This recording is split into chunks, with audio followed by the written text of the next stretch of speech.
അപ്പോൾ ഈ സഖാവ് EMS നമ്പൂതിരിപ്പാട് ഇങ്ങനെ നോക്കിയപ്പം വഴിയരിയിൽ നിന്നുകൊണ്ടൊരു ഉപദേശി സുവിശേഷം പ്രസംഗിക്കുന്നു, പരസ്യയോഗത്തിന് പ്രസംഗിക്കുന്നു. നിങ്ങൾ ശ്രദ്ധിച്ചിട്ടുണ്ടോ? അവരെ ഒരാളും മൈൻഡ് ചെയ്യുകയില്ല. അങ്ങനെയാണ് ഞാൻ പണ്ട് പറഞ്ഞുകൊണ്ടിരുന്നത്. ഇപ്പം പറയുന്നത് അവരെ ഉപദേശിമാർ പോലും മൈൻഡ് ചെയ്യുന്നില്ലെന്നാണ്. അവരെ ആളുകൾ രണ്ട് രീതിയിലാണ് പ്രതികരണം. ഒന്ന്, പുച്ഛിക്കുക എന്നുള്ളതാണ് ഒരു കാര്യം.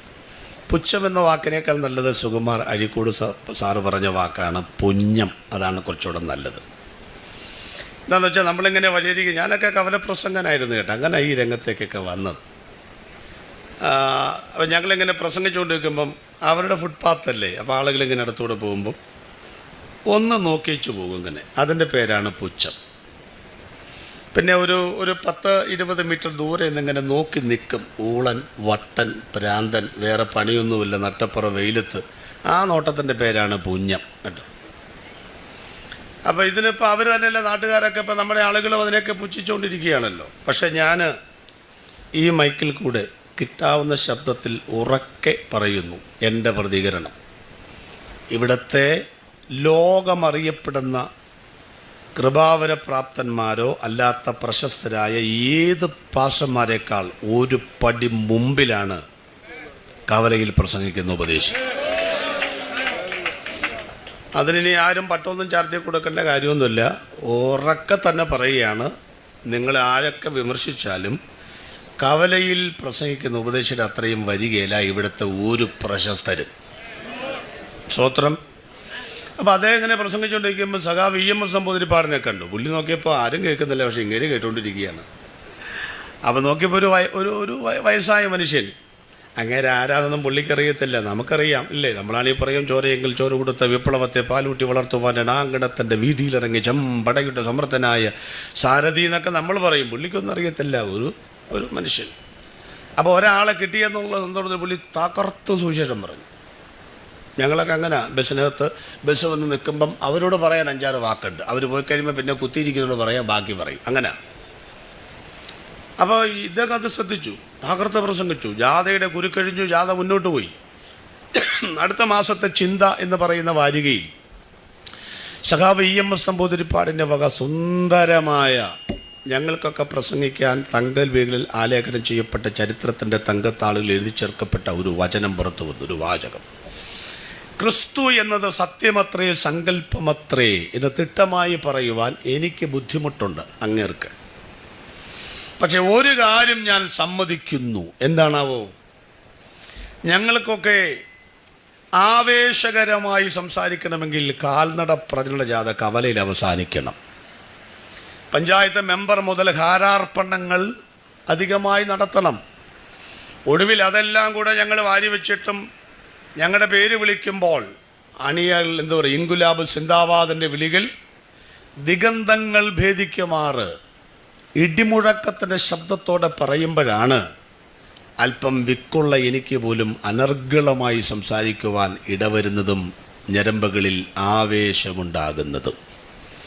എന്നാൽ ഒരാൾ പോലും കേൾക്കാനില്ലാതിരുന്നിട്ടും കേൾക്കുന്നവർ കാണുന്നവർ പുച്ഛിച്ചു കൊണ്ടുപോയിട്ടും നട്ടപ്ര വെയിലത്തൊരു ഉപദേശി യേശുവിനെ ഇത്ര തൻ്റെ ഇടത്തോടെ പ്രസംഗിക്കണമെങ്കിൽ ക്രിസ്തു ഉണ്ടോ ഇതെനിക്കറിയില്ല, പക്ഷെ അയാളുടെ ഉള്ളിൽ ഊറി ഉറച്ച ഒരു സത്യമില്ലെങ്കിൽ ഇത്ര ഉറക്കെ പറയാൻ തൻ്റെ ഇടമുണ്ടാകത്തില്ല.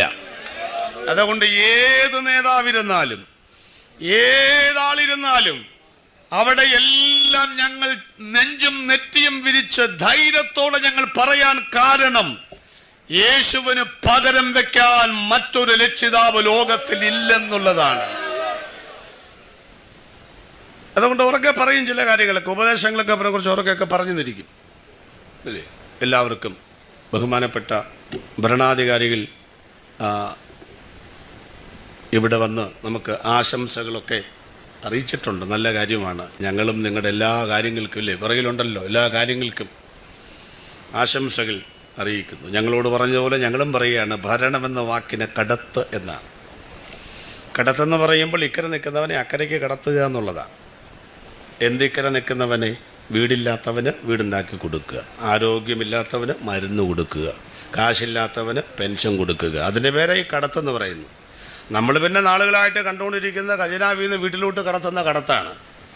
അതുകൊണ്ട് നിങ്ങളെപ്പോലെയുള്ള ചെറുപ്പക്കാരൊക്കെ രംഗത്ത് വരുമ്പോൾ സുസ്ഥിരമായ ഭരണം കാഴ്ചവെച്ചില്ലെങ്കിൽ പോലും സാമാന്യം ഭേദപ്പെട്ട ഭരണം കാഴ്ചവെക്കുവാൻ സിസ്റ്റർ അടക്കം എല്ലാ ഭരണാധികാരികളും ദൈവം അനുഗ്രഹിക്കട്ടെ എന്ന് ഞങ്ങൾ തിരിച്ചും ആശംസിക്കുകയാണ്.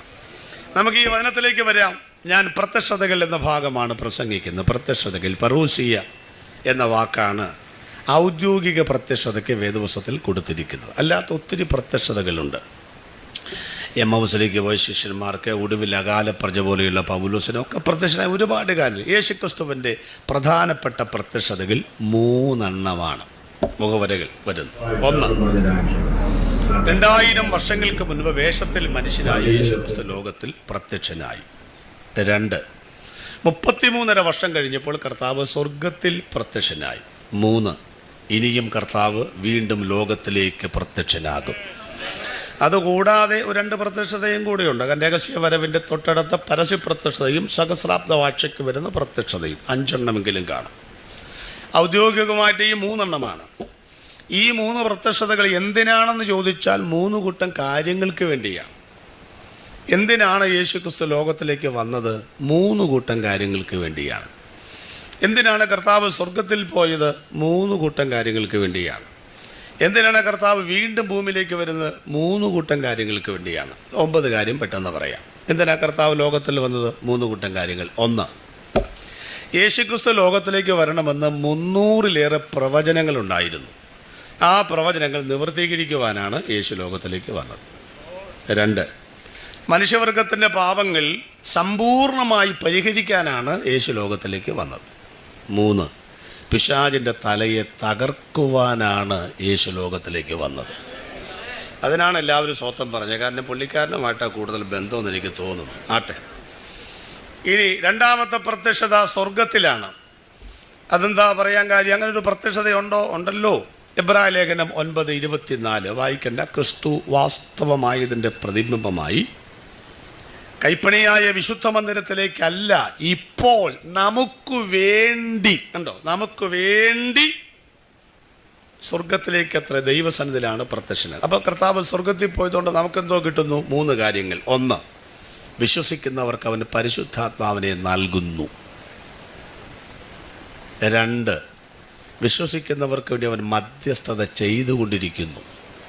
3, വിശ്വസിക്കുന്നവർക്ക് വേണ്ടി ഒരു വീട് പണിതുകൊണ്ടിരിക്കുന്നു. സ്വത്രം പറ. ഈ 2 നിലയുള്ള ഒരു സ്വത്രം പറയത്തില്ല. അതൊക്കെ ഞാൻ സമ്മതിച്ചു. പിന്നെ നിങ്ങൾ സ്റ്റേജിൽ നോക്കും. സ്റ്റേജിൽ നോക്കുമ്പോൾ ദാണ്ട് ഇഷ്ടംപോലെ ഭാഷമാർ പാടത്തെ വെള്ളക്കൊക്കെ ഇരിക്കുന്ന പോലെ എൻ്റെ പുറകെ ഇഷ്ടംപോലെ ഭാഷ പറയും. ഞാനടക്കം വെള്ളം ഇട്ടിരിക്കുക. നിങ്ങൾ അവരെ നോക്കുന്നേ. അവർ മറ്റേം പറഞ്ഞത് നിങ്ങൾ നോക്കിയിരിക്കേണ്ട. അവർ ചിലപ്പോൾ ഒരു അക്ഷരം മിണ്ടിയെന്ന് വരികയില്ല.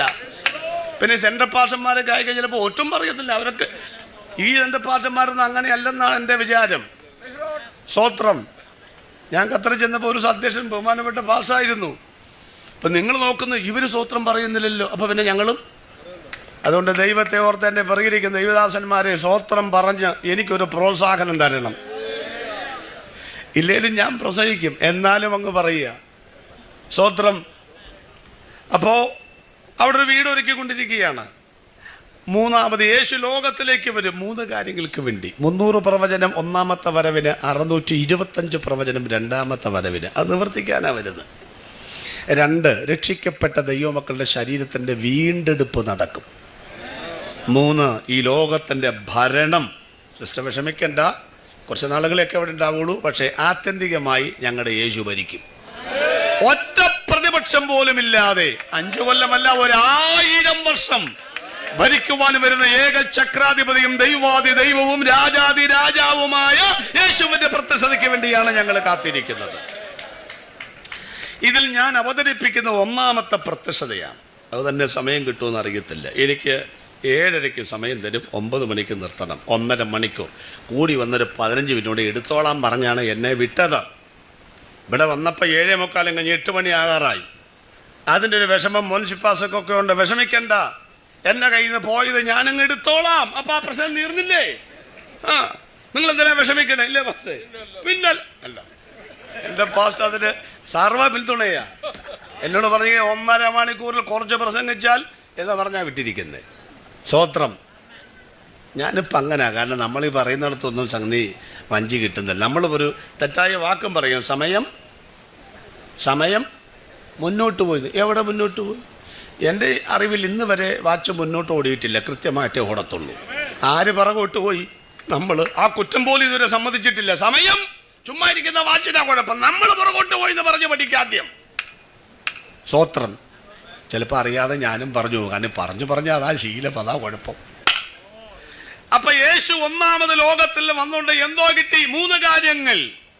പ്രവചനങ്ങൾ നിവർത്തീകരിക്കപ്പെട്ടു, മനുഷ്യവർഗത്തിന്റെ പാപങ്ങൾ സമ്പൂർണമായി പരിഹരിക്കപ്പെട്ടു, പിശാചിന്റെ തലയെ തകർത്തു. വേറെ കാര്യങ്ങളൊന്നുമില്ലേ ഭാഷ? ഒന്നുമില്ല. അപ്പോൾ രോഗികളെ വിടുവിക്കാൻ അതൊക്കെ പുറകെ നടന്ന കാര്യമാണെന്ന്. ബദ്ധന്മാർക്ക് വിടുതൽ, കുരുടന്മാർക്ക് കാഴ്ച, കർത്താവിൻ്റെ പ്രസാദ വർഷം പ്രസംഗിപ്പിന് വന്നിരിക്കുന്നു എന്ന് പറഞ്ഞുകൊണ്ടാണ് ഇപ്പോഴത്തെ സുവിശേഷ പ്രസംഗമല്ല. മരിച്ചവർ ഉയർക്കുന്നു, മുടന്തിന് നടക്കുന്നൊക്കെ പറഞ്ഞാണ്. നമ്മുടെ സുവിശേഷ യോഗത്തിൻ്റെ പേര് തന്നെ മാറ്റിയിട്ടുണ്ട്, മഹോത്സവം അല്ലേ, ഫയർ, പിന്നെ ഡുനാമിസ്. സുവിശേഷ യോഗത്തിൻ്റെ പേരുകളായി പറഞ്ഞ. ഇനി എന്തൊക്കെ വരുമെന്ന് ആർക്കറിയാം? പല പല പേരുകളൊക്കെയാണ് വന്നുകൊണ്ടിരിക്കുന്നത്. ഒരു കാര്യം നിങ്ങൾ ഓർക്കണം, ഈ യേശുക്രിസ്തു ഭൂമിയിൽ ജീവിച്ചിരുന്നപ്പോൾ 3 കുരുടന്മാരെ വിടുവിച്ചിട്ടുള്ളൂ. 3 മരിച്ചവരെ ഉയർപ്പിച്ചു. വേറെ ആരും ചത്തിട്ടില്ല. ഇഷ്ടം പോലെ മരിച്ചു കാണുമെന്ന്. അതിനൊന്നും അല്ലെന്ന് യേശു വന്നത്. ഞാനിങ്ങോട്ട് വന്നപ്പോൾ ദാണ്ട ഈ വെയിലുകാവൊക്കെ വന്നപ്പോൾ ചായക്കടയൊക്കെ അന്വേഷിച്ചു. എല്ലാ സ്ഥലത്തെല്ലാം ഒരു 4 മണിക്കൊരു ചായയും പഴംപൊരിയും മോണ്ടയൊക്കെ തിന്നുന്ന പണിയുണ്ട്. അന്വേഷിച്ചപ്പോൾ ഒരു കടയില്ല. എനിക്ക് മനസ്സിലായി ദൈവം ഇവിടെ കരുതി. വന്നപ്പോഴേ ചായയും മോണ്ടയും തന്നു, പഴംപൊരിയും തന്നു. അപ്പം ഞാൻ അവിടെ മേലുകാവ് മറ്റത്ത് നിന്നുകൊണ്ട് ചായയും ഒരു മോണ്ടയും കഴിക്കും. നിങ്ങൾ കണ്ടെന്നിരിക്കട്ടെ. ഉടനെ നിങ്ങളിൽ ഒരാൾ മോൻസിഫ് പാസ്റ്ററിൻ്റെ നാട്ടിലോട്ട് അങ്കമാലിക്ക് വിളിച്ചു പറയുക, അല്ലെങ്കിൽ താൻ്റെ ബിജു ജോസഫ് പാസ്റ്റർ അങ്കമാലിക്ക് വിളിച്ചു പറയാം, എന്നാ വിശേഷം, സ്വകാര്യം. നമ്മുടെ ജോയി പാറയ്ക്കൽ പാസ്റ്റർ മേലുകാവിൽ ചായയും ബോണ്ടയും തിന്നാൻ വേണ്ടി വന്നിട്ടുണ്ടായിരുന്നു. ശരിയോ തെറ്റോ? ശരിയാണ്, കാരണം ഞാൻ തിന്നത് പുള്ളി കണ്ടതല്ലേ. അതിനകത്തെന്താണ് മാറ്റം? പിന്നെ തെറ്റെന്താണ്? അത് തിന്നാനാണോ ഞാൻ ഇവിടെ വന്നത്? അതാണ് എൻ്റെ തെറ്റെന്ന് പറയുന്നത്. ഞാൻ അവിടെ നിന്ന് ഇവിടെ വരാൻ 10,000-2,000 രൂപയുടെ പെട്രോൾ അടിക്കണം. ആ 2,000 രൂപയ്ക്ക് അങ്കമാലി വന്ന് 10 കിലോ മോട്ട മേടിച്ച് വീട്ടിൽ കൊണ്ടുപോയി ഓരോന്ന് ആഴ്ചയോരോന്ന് ഫ്രിഡ്ജിൽ നിന്ന് തിന്നത്തൊന്നൂടെ. ഞാൻ വന്നത് ബോണ്ട തിന്നാനല്ലെന്ന്, ഇവിടെ പ്രസംഗിക്കാനാണെന്ന്. വന്നപ്പോൾ ആ കാര്യം ചെയ്തതാണെന്ന്. അതുകൊണ്ട് രോഗസൗഖ്യവും വിടുതലും ഒക്കെ സെക്കൻഡറിയാണ്. ഒന്നാമത്തെ കാര്യം പാപശമ്പള മരണം നരക ന്യായവിധിയിൽ നിന്ന് രക്ഷിക്കാനാണ് യേശു വന്നത്. അത് കുറച്ചുള്ള ഒരു സുവിശേഷ പ്രസംഗവും സുവിശേഷ പ്രസംഗമല്ലെന്നേ. അതൊക്കെ മറിച്ചിട്ട സുവിശേഷമാണ്, വേറെ സുവിശേഷമാണ്, വിപരീത സുവിശേഷമാണ്. നാട്ടിലൊക്കെ ചിലപ്പോൾ 4-5 ഏക്കറൊക്കെ ഉള്ള ആളുകൾ കാണും അല്ലേ. ഇപ്പം തെങ്ങ്, കവുങ്ങ് ഒക്കെ. ഈ തെങ്ങിനൊക്കെ തടമെടുക്കുമ്പം വേവിച്ചാ ഇങ്ങോട്ട് നീങ്ങിയിരിക്കും. ഇടയ്ക്കൊരു സ്വോത്രമൊക്കെ പറയാനുള്ളത്. തെങ്ങിനൊക്കെ തടമെടുക്കുമ്പോൾ ആ മൺകൂനൊക്കെ ആ തടമെടുക്കുന്നതിനകത്ത് ഒരു ചെറിയ മഞ്ഞൾ അല്ലേ, ഒരു കഷ്ണം ഇഞ്ചി, ഒരു കാന്താരി ഒക്കെ നട്ടിട്ടില്ലേ. 5ൻ്റെ മോട്ടർ വെച്ച് നനയ്ക്കുക. വെള്ളം തളം കെട്ടി നിൽക്കുമ്പോൾ കാന്താരി പറയുക, ഈ ഉടമസ്ഥന് എന്നെ നനയ്ക്കാനാണ് 5ൻ്റെ ബോണോബിളൊക്കെ പമ്പ് സെറ്റ് മേടിച്ചു വെച്ച് കഴിഞ്ഞാൽ മണ്ടൻ, നിന്നെ നനയ്ക്കാനല്ലെന്ന്. തെങ്ങ് ആ കൂടെ നീ നനഞ്ഞതേ ഉള്ളെന്ന്. അതുകൊണ്ട് പ്രിയപ്പെട്ടവരെ, ഞങ്ങളെ സംബന്ധിച്ച് രോഗം മാറിയാലും ഇല്ലേലും, അമേരിക്കയിൽ പോയാലും ഇല്ലേലും, വീട് കിട്ടിയാലും ഇല്ലേലും, ഞങ്ങൾക്ക് തരാനുള്ളതിൽ വെച്ച് ഏറ്റവും വലുതവൻ തന്നു കഴിഞ്ഞു. അതവന്റെ ജീവനാണ്. ഞങ്ങൾക്ക് കൊടുക്കാനുള്ളതിൽ വെച്ച് ഏറ്റവും വലുത് കൊടുത്തു കഴിഞ്ഞു. ശേഷിക്കുന്ന ജീവിതമാണ്. നമ്പർ 1, യേശു ലോകത്തിൽ വന്നത് പ്രവചനങ്ങൾ നിവർത്തീകരിക്കുവാനാണ്. ആരോടാ പറഞ്ഞ പ്രവചനം നിവർത്തീകരിച്ചത്? സ്വർഗത്തോട് പറഞ്ഞു, പിതാവേ പ്രവചനങ്ങൾ നിവർത്തീകരിച്ചു. പാപങ്ങൾ പരിഹരിക്കാനാണ്. ഭൂമിയിലുള്ള മനുഷ്യരോട് പറഞ്ഞു, മനുഷ്യവർഗമേ നിങ്ങളുടെ പാപങ്ങൾ പരിഹരിച്ചിരിക്കുന്നു. അധോ ലോകത്തിലേക്ക്, മുംബൈയിലുള്ള മാഫിയ സംഘമല്ല, ഭൂമിയെ 3ആയിട്ട് തിരിച്ചിട്ടുണ്ട്. 35 കിലോമീറ്റർ ക്രസ്റ്റാണ്, 2870 കിലോമീറ്റർ മാൻഡിലാണ്. ഒന്നാമത്തെ ഭാഗത്തിനും രണ്ടാമത്തെ ഭാഗത്തിനും ഇടയിലുള്ള ഒരു സ്ഥലം, അതാണ് ഒന്നാം പാതാളം, മരിച്ചവരുടെ ആത്മാക്കൾ പോകുന്ന സ്ഥലം. അങ്ങോട്ട് നോക്കിയിട്ട് മരണാധികാരിയായ പിശാചിൻ്റെ മുഖത്തൊക്കെ യേശുക്രിസ്തു പറഞ്ഞു, മരണാധികാരം ഞാൻ പിടിച്ചെടുത്തിരിക്കുന്നു. അപ്പം ഈ നിവൃത്തിയായി എന്ന് പറഞ്ഞത് പരാജയപ്പെട്ടവൻ്റെ ദീനരോധനമല്ല, മറിച്ച് 3 ലോകത്തോട് വിളിച്ചു പറഞ്ഞ വിജയഭേരിയുടെ ശബ്ദമാണ്. ഒന്നുകൂടെ പറഞ്ഞാൽ യേശു പറഞ്ഞത് 3 ലോകത്തിൻ്റെയും ദൈവമാണെന്നേ യേശു. അതല്ലേ സ്വർലോകരുടെയും പറഞ്ഞേ ഭൂലോകരുടെയും. അടുത്തത്, ഞങ്ങളുടെ ഈ സ്തോത്രത്തിന് ഈ ഗൗരവം ഒച്ചയും കൂടുന്ന കാര്യം എന്നാണെന്നറിയാമോ?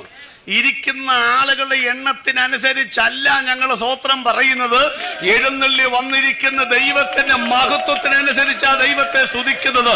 3/4 ചക്രത്തിന് വിലയില്ലാത്ത മരമുട്ടി കൊണ്ട് തീർത്ത് 3-4 പേർ മുക്കുപണ്ടങ്ങൾ കൊണ്ട് അണിയിച്ചൊരുക്കി മുക്കിയും മൂളിയും ഏതെങ്കിലും മൂലക്കിരുത്തുന്ന ഒരു കുട്ടി ദൈവത്തിന്റെ മുൻപിലല്ല ഇന്ന് രാത്രി ഞങ്ങൾ ഇരിക്കുന്നത്. 3 ലോകവും മുഴങ്ങാൽ മടക്കുവാൻ യോഗ്യമായ നാമമുണ്ടെങ്കിൽ ഇരുകരവും ഒന്ന് ചേർത്തടിച്ച് ആവേശത്തോടെ പറയട്ടെ, യേശുവിന് പകരം വയ്ക്കാൻ മറ്റൊരു ദൈവമില്ല ലോകത്തിൽ. പ്രവചനങ്ങൾ നിവൃത്തിയായി. എന്താ പ്രവചനം നിവൃത്തിയായി? എബ്രായ ലേഖനം പാസ്റ്റല്ലേ വായിക്കുന്നേ? എബ്രായ ലേഖനം 1:1 വായിച്ചോ. പാസ്റ്റർ വായിക്കുന്നുണ്ടെങ്കിലും നിങ്ങളിവിടെ നോക്കിക്കോ, കാരണം തെറ്റ് കണ്ടുപിടിക്കുക എന്നുള്ളത് നമ്മുടെ പ്രധാനപ്പെട്ട. ദൈവം പണ്ട് ഭാഗമായിട്ടും വിവിധമായിട്ടും പ്രവാചകന്മാർ മുഖാന്തരം പിതാക്കന്മാരോട് അരുളി ചെയ്തിട്ട് ഈ അന്ത്യകാലത്ത് പുത്രൻ മുഖാന്തരം നമ്മോട് അരുളി ചെയ്തിരിക്കുന്നു. ദൈവത്തിന് സ്തോത്രം. ഇതൊരു ശബ്ദം തന്നെയാണ് കേട്ടോ, മയക്കിന്റെ കുഴപ്പമല്ല, നല്ല ഒന്നാമതൊരു ശബ്ദം. ദൈവം അനുഗ്രഹിക്കുക. ദൈവം പണ്ട് ഭാഗം, ആ വാക്കൊക്കെ നമ്മൾ കേട്ടത് ഭാഗോടുമ്പടി ചെയ്യുമ്പോഴാണ്. പിന്നെ ഇപ്പോഴാണ് കേൾക്കുന്നത്. ദൈവം പണ്ട് പിന്നെ വിവിധമായി എന്നൊക്കെ പറഞ്ഞതിൻ്റെ അർത്ഥം എന്നാണെന്നറിയാം. ഒന്ന് വ്യാഖ്യാനിച്ചോട്ടെ, ഒന്ന് നിൽക്കണേ. ദൈവം പണ്ടെന്ന് പറഞ്ഞാൽ എന്തുവാ? പഴയ നിയമത്തിൽ. അവിടെ യേശുക്രിസ്തു ഭാഗം എന്ന് പറഞ്ഞാൽ എന്തുവാ? പഴയ നിയമത്തിൽ യേശു ഉണ്ടെന്നാ. ഇപ്പോൾ കുറേ കൊല്ലങ്ങളായിട്ട് ആളുകൾ പറയുന്ന പഴയമ നമുക്ക് ആവശ്യമില്ല. ഇപ്പോൾ ഈ സങ്കീർത്തന വായനയൊക്കെ നിർത്തി, അല്ലെങ്കിൽ നിർത്തുക നല്ലത്. ഒന്നാമത്തെ പുസ്തകം നടുഭാഗന് ഉന്തി നിൽക്കുക. എന്നാ കാര്യം? വായിച്ച് ഇങ്ങനെ നിൽക്കുക. പിന്നെ മുഷിഞ്ഞിരിക്കുന്നു. പിന്നെ ആളുകൾക്ക് മൊത്തം സന്തോഷിപ്പിച്ച വാക്ക് എവിടാ? നിങ്ങൾ ആവശ്യമില്ല. ഈ ഉപദേശിമാരുടെ ഉപജീവന മാർഗമാണത്. അതിൽ കയറി കൈവെക്കരുത്. ഉള്ള കാര്യം പറഞ്ഞേക്കാം. ഞങ്ങളതുള്ളത് കൊണ്ടാണ് ഒരു 10-25-50 വാക്യമുണ്ട്. ആ വാക്യം ആവർത്തിച്ച് പറഞ്ഞ് ഞങ്ങൾ അവസാനം പറയും, ഈ വാക്കിൽ ഈ സംഗീതത്തിൽ ധാരാളം കാര്യങ്ങളുണ്ട്, പറയാൻ സമയമില്ലാത്തതുകൊണ്ട് ഞങ്ങൾ അങ്ങനെ പറഞ്ഞാൽ നമ്മൾ ജീവിക്കുന്നത്. അപ്പം അത് കയറി നിങ്ങൾ കൈവെക്കരുത്. നിങ്ങൾ വല്ല സക്രിയ പ്രവചനോ ഒക്കെ എടുത്തുകൊണ്ട് വരണം കേട്ടോ. അപ്പം സങ്കീർത്തനങ്ങളിലും പ്രവാചക പുസ്തകങ്ങളിൽ എന്നെക്കുറിച്ച് യേശു പറഞ്ഞതാ. പുതിയ നിയമം അബ്രഹാമിൻ്റെ പുത്രനായ ദാവീദിൻ്റെ പുത്രനായ 42 തലമുറയാണ്. ഇപ്പോൾ പഴയമത്തിൽ ആരുണ്ട്? യേശു ഉണ്ട്. എന്നിട്ട് കുറച്ച് പേര് പറയും പഴയമത്തിൽ നമുക്ക് പഴയമൊന്നും ആവശ്യമില്ല. അത് പിന്നെ പോട്ടെ എന്നൊന്നും വെക്കുന്നില്ല.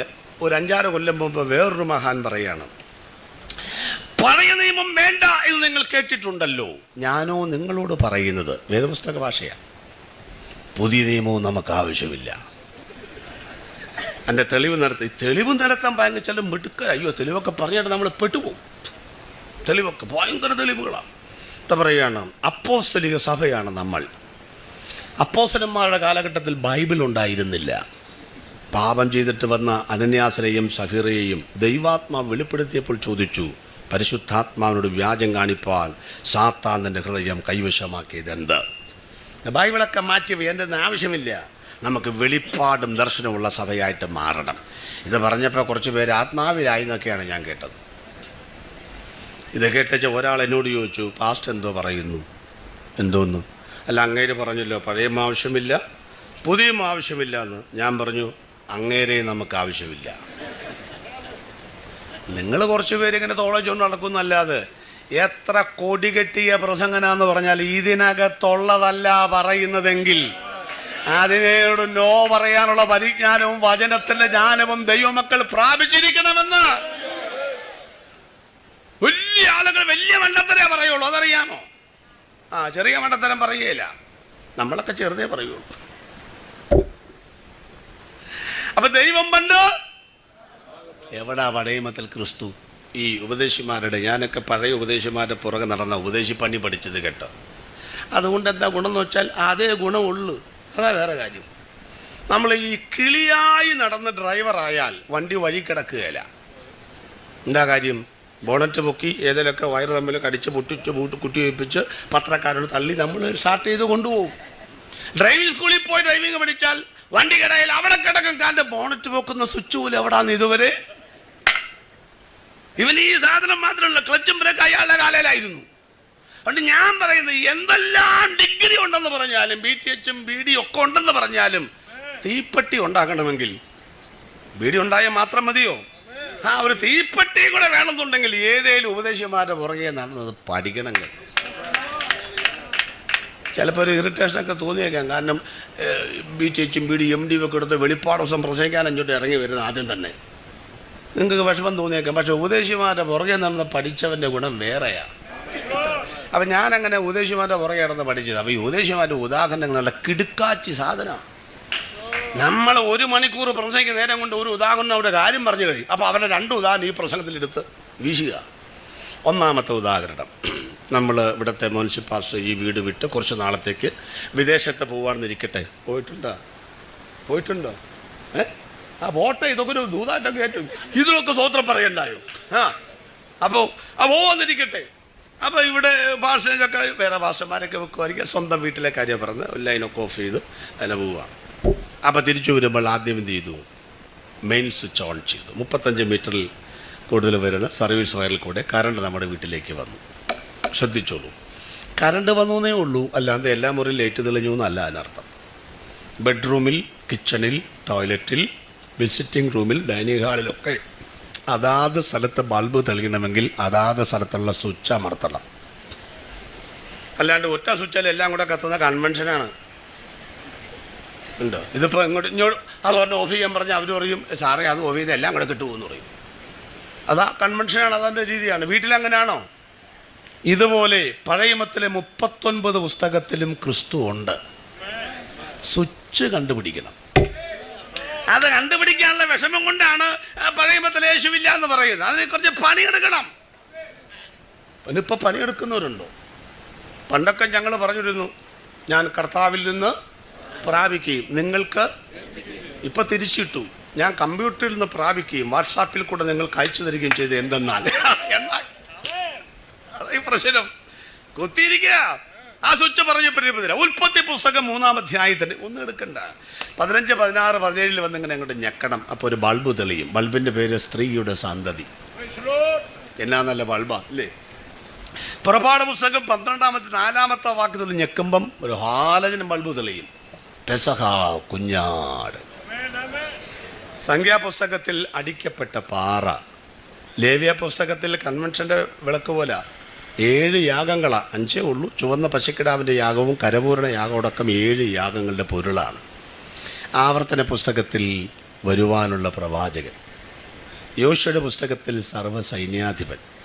ന്യായാധിപന്മാരുടെ പുസ്തകത്തിൽ 18 എന്ന് പറഞ്ഞാൽ ശമൂവേലും ഏലിയും യോവേലും അബിയാവും അടക്കം ചേർത്താൽ 18.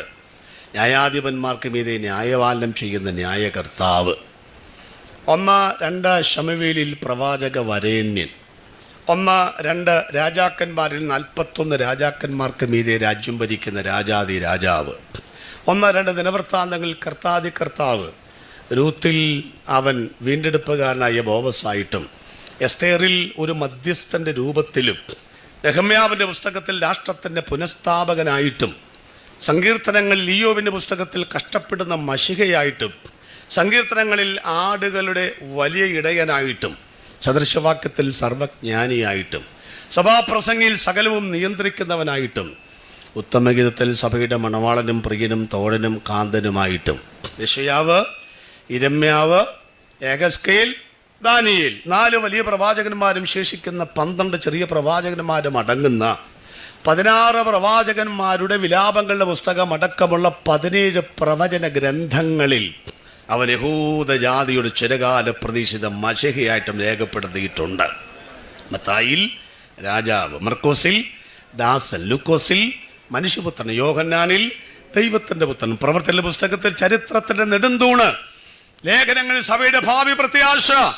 കൈയടക്കത്തോടെ നമ്മളിരിക്കുന്ന വെളിപ്പാട് പുസ്തകത്തിനകത്ത് ചുമ്മാതല്ല, 7 പൊൻ നിലവിളക്കുകൾക്ക് നടുവിൽ, നമ്മുടെ നടുവിൽ മാറത്ത പൊൻ കച്ച കെട്ടിയവനായി നടക്കുന്ന കർത്താവ്. അതാണ് വെളിപ്പാടിൽ കുഞ്ഞാടറക്കപ്പെട്ടതുപോലെ ബാക്കി നിൽക്കുന്നത്. ഒരാടും അറക്കപ്പെട്ട ശേഷം നിന്നിട്ടില്ല, കിടന്ന് പിടച്ചിട്ടേ ഉള്ളൂ. എന്നാൽ മരണത്തെ ജയിച്ച് ഇന്നും ജീവിച്ചിരിക്കുന്ന ഒരൊറ്റ കുഞ്ഞാടുണ്ടെങ്കിൽ അത് ഞങ്ങൾ അവതരിപ്പിക്കുന്ന യേശുക്രിസ്തുവാണെന്ന്.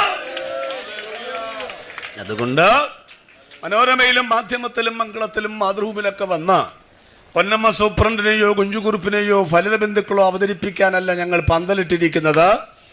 40-ാമത്തെ സങ്കീർത്തനത്തിനകത്തും എബ്രായ ലേഖനത്തിലും പറഞ്ഞിട്ടുണ്ട്, ഇതാ പുസ്തകത്തിന്റെ ചുരുളുകളിൽ എന്നെ കുറിച്ച് എഴുതിയിരിക്കുന്നു. എഴുതപ്പെട്ടത് കൊണ്ട് ലോകത്തിൽ വന്നൊരു ചരിത്ര പുരുഷൻ ഉണ്ടെങ്കിൽ, മാനവലോകം കാത്തിരുന്ന ഒരു രക്ഷിതാവ് ഉണ്ടെങ്കിൽ, ആ രക്ഷിതാവിന്റെ വരവിനെ കുറിച്ച് പറഞ്ഞ സർവ്വജനത്തിനും ഉണ്ടാകുവാനുള്ള ജാതി മത വർഗ വർണ്ണ കുലീന കുലഹീന ആര്യ ചണ്ടാല ശക ദാസ ബർബരാദി വൈകൃതങ്ങൾ ഭേദമന്യേ ലക്ഷപ്രഭുവിനും ലക്ഷം വീട്ടിൽ താമസിക്കുന്നവനും കോടീശ്വരനും ഒരു ഓണക്കോടി വാങ്ങുവാൻ പണമില്ലാത്തവനും കറുത്തവനും വെളുത്തവനും, അർത്ഥാൽ ആഫ്രിക്കക്കാരനും അമേരിക്കക്കാരനും, മുതലാളിക്കും തൊഴിലാളിക്കും അടിമയ്ക്കും ഉടമയ്ക്കും സ്ഥലകുല വ്യത്യാസമില്ലാതെ ലോകത്തിൽ ഒരു ദൈവമുണ്ടെങ്കിൽ ഞങ്ങൾ ഉയർത്തുന്ന ആ യേശുക്രിസ്തുവാണെന്ന് ഞാൻ പറയുമ്പോൾ ആവേശത്തോടെ പ്രതികരിക്കുന്നവർക്കായി ഇന്ന് രാത്രി ഞങ്ങൾ ദൈവത്തെ സ്തുതിക്കുകയാണ്. അതുകൊണ്ട് ഈ കാര്യങ്ങളൊക്കെ നടന്നു കഴിഞ്ഞു മക്കളെ. യേശു വന്നു കഴിഞ്ഞു. അതിൻ്റെ അർത്ഥം വല്ലതും പിടികിട്ടിയോ? ഇപ്പൊ ചില ആളുകൾക്ക് എല്ലാ കൊല്ലവും യേശു വരും, അതാ പ്രശ്നം. ഡിസംബർ മാസത്തിൽ യേശു വരും. യേശു വരുന്നു നമ്മുടെ വീട്ടിൽ വന്ന് പറയുകയും ചെയ്യും, ദാവീദിന്റെ പട്ടണത്തിൽ യേശു നിങ്ങൾക്കായി ജനിച്ചിരിക്കുന്നു, ഡും ഡും ഡും. പിന്നെ കാശ് കൊടുക്കണം പോണെങ്കിൽ. ഞങ്ങൾ കാശ് നിങ്ങൾ വായോ കേട്ടു പോവും കേട്ടോ. ഈ യേശുവിനെ ഒന്നുകൂടെ അവതരിപ്പിച്ചാൽ, ഈ കടലാസ് വിളക്കിൽ ഡിസംബർ 25 ജനിക്കുന്ന ഏപ്രിൽ 2-ാമത്തെ ആഴ്ചയിൽ സിമെന്റും കമ്പിയും കൂടെ കൂട്ടിക്കുടച്ച നിങ്ങളുടെ കോൺക്രീറ്റിന്റെ കുരിശിൽ മരിക്കുന്ന ഒരു യേശുവിനെയല്ല ഞങ്ങൾ അവതരിപ്പിക്കുന്നത്. അതൊക്കെ പഴയ കഥ. ഞാൻ ചോദിക്കട്ടെ, ഒരാളുടെ ജീവചരിത്രം ഞാൻ 2 പുസ്തകം എഴുതിയിട്ടുണ്ട്, 2-ാമത്തെ ദിവസം എഴുതിയത്. ഒരാളുടെ ജീവചരിത്രം എഴുതിയാൽ ജനനവും മരണവും എഴുതത്തില്ലയോ? ജനനവും മരണവും എഴുതാതെ എന്ത് ജീവചരിത്രം? പക്ഷെ യേശുവിൻ്റെ കൂടെ നടന്നവർ എഴുതിയിട്ടും, കണ്ടു കേട്ടവരെഴുതിയിട്ടും, കോടിക്കണക്കിന് ആളുകൾ എഴുതിയിട്ടും, ശാസ്ത്രവിശാലന്മാരും പണ്ഡിത പടുക്കളും പുസ്തകം ചമച്ചിട്ടും ആ 2 ഡേറ്റ് പുസ്തകത്തിലില്ല. ഏത്? ജനിച്ച ഡേറ്റുമില്ല, മരിച്ച തീയതിയുമില്ല. എന്തുകൊണ്ട്? ഇത് ആഘോഷിക്കപ്പെടുന്നതിനേക്കാൾ അനുഭവിക്കേണ്ട ഒന്നാണ് ക്രിസ്തുവിന്റെ ജനനവും മരണവും. അതുകൊണ്ട് കാലത്തിലും വർഷത്തിലും ഒരിക്കൽ നിങ്ങൾ അനുഭവിക്കുമ്പോൾ എല്ലാ ദിവസവും അത് അനുഭവിക്കുന്നവർക്കായി ഞാൻ ദൈവത്തിന് സ്തോത്രം ചെയ്യുന്നു. അതുകൊണ്ട് സ്നേഹിത, ആന്റെ മകരമാസത്തെ മാമരം കോച്ച് തണുപ്പിൽ യേശുക്രിസ്തുവിനെ മുറ്റത്തൊരു പുൽക്കൂട്ടിൽ കിടത്തിയേക്കുക. വസ്ത്രം പോലും വളരെ കുറവാണ്. ഉണ്ണിയേശുവാണ് ഒന്നാമത്. യേശു ഇതുവരെ LKG പോലും പോയിട്ടില്ല. യേശു എപ്പോഴും ഉണ്ണിയേശുവാണ്. അല്ലെന്ന്, യേശു വളർന്നെന്ന്, വലുതായെന്ന്. അതുകൊണ്ട് യേശുവിനെ മുറ്റത്ത് കിടത്തുന്നവരെ, നിങ്ങൾ എന്നിട്ട് എവിടാ കിടക്കുന്നേ? വീട്ടിനകത്ത് AC റൂമിനകത്ത് കമ്പിളിപ്പുതപ്പ് പുതച്ച് ഇന്ന് രാത്രി സ്നേഹത്തോടെ പറയുകയാണ്, 4 മുറിയും നടുമുറ്റവും AC-യും തന്ന ദൈവത്തെ ഇനിയെങ്കിലും മുറ്റത്ത് കിടത്താതെ നിന്റെ വീട്ടിനകത്തോട്ടൊന്ന് കേട്ട്, ഹൃദയത്തിനകത്തോട്ടൊന്ന് കേട്ട്, ഈ രാത്രി യേശു അകത്ത് വാഴുന്നവർ, ഇതിനകത്ത് ജനിച്ചവരുണ്ടെങ്കിൽ അവരെ ഓർത്ത് ഞങ്ങൾ ദൈവത്തിന് സ്തോത്രം ചെയ്യുകയാണ്. ഞങ്ങളിനി ആരെയും പ്രതീക്ഷിക്കുന്നില്ല. വരാനുള്ളവൻ വന്നു കഴിഞ്ഞു. ദൈവം പണ്ട് ഭാഗമായി, അടുത്തെന്തുവാ? വിവിധമായി. അതെന്തുവാ? വിവിധ സ്റ്റൈലിൽ. അതാ വിവിധ സ്റ്റൈൽ എന്ന് പറഞ്ഞാൽ യേശു സ്റ്റൈൽ മനനൊന്നുമല്ല, പക്ഷേ വന്നപ്പോൾ പല രീതിയിൽ വന്നെന്ന് മാത്രം. അതും ഞാൻ ഉദാഹരണത്തിൽ പറഞ്ഞ ആ ഭാഗം പെട്ടെന്ന് നമുക്ക് മറികടക്കാം. യേശു വിവിധ രീതിയിൽ വരുന്ന കണ്ടോളാം. ഉദാഹരണം പറയാണ് കേട്ടോ, ശ്രദ്ധിച്ചു. ഈ മരിച്ചവരുടെ ആത്മാക്കൾ പോയിരുന്ന സ്ഥലം ഏതാണെന്ന് പറഞ്ഞ 1-ാം പാതാളം. ഇത് ഒന്നാം പാതാളമാണെന്ന് വിചാരിക്കുക. എന്തുവാ ഇത്? ഇപ്പം നമ്മൾ ഒന്നാം വിചാരിക്കുക. ചിലരുടെ ഇരിപ്പ് കണ്ടാൽ അങ്ങനെ പറയാനും പറ്റും.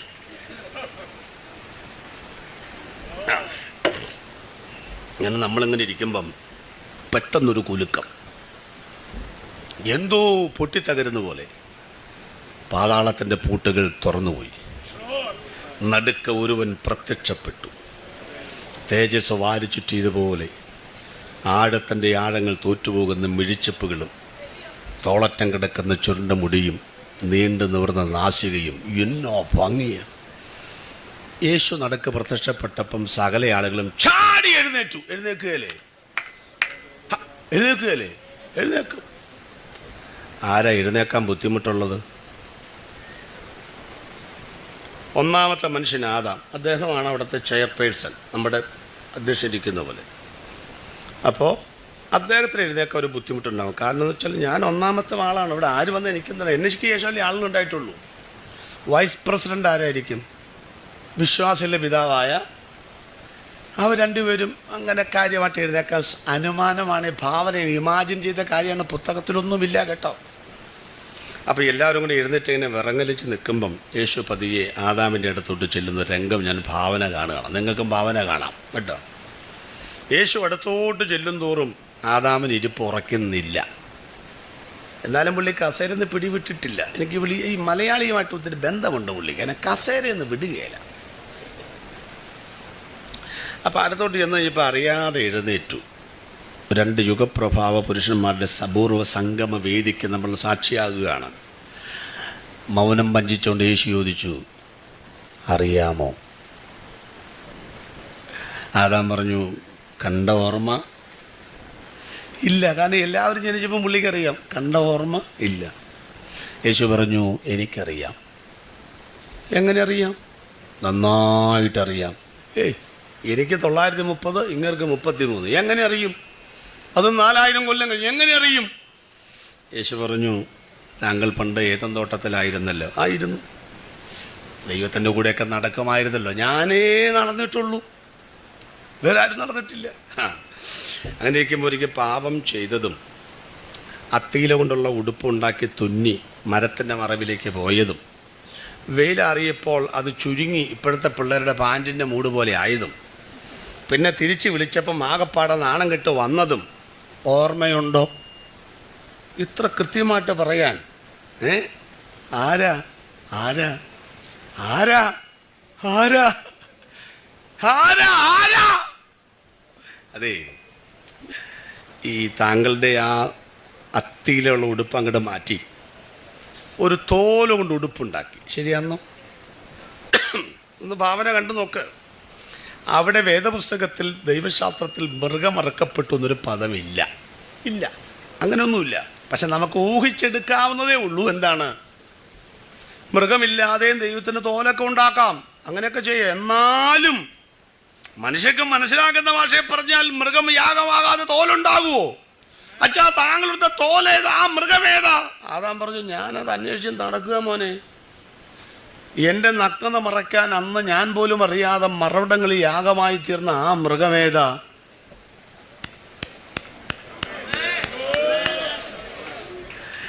ഞെട്ടിത്തരിച്ചു നിൽക്കുമ്പോൾ വെട്ടിത്തിരിഞ്ഞ് അവിടെ സ്തംഭിച്ച് നിൽക്കട്ടെ.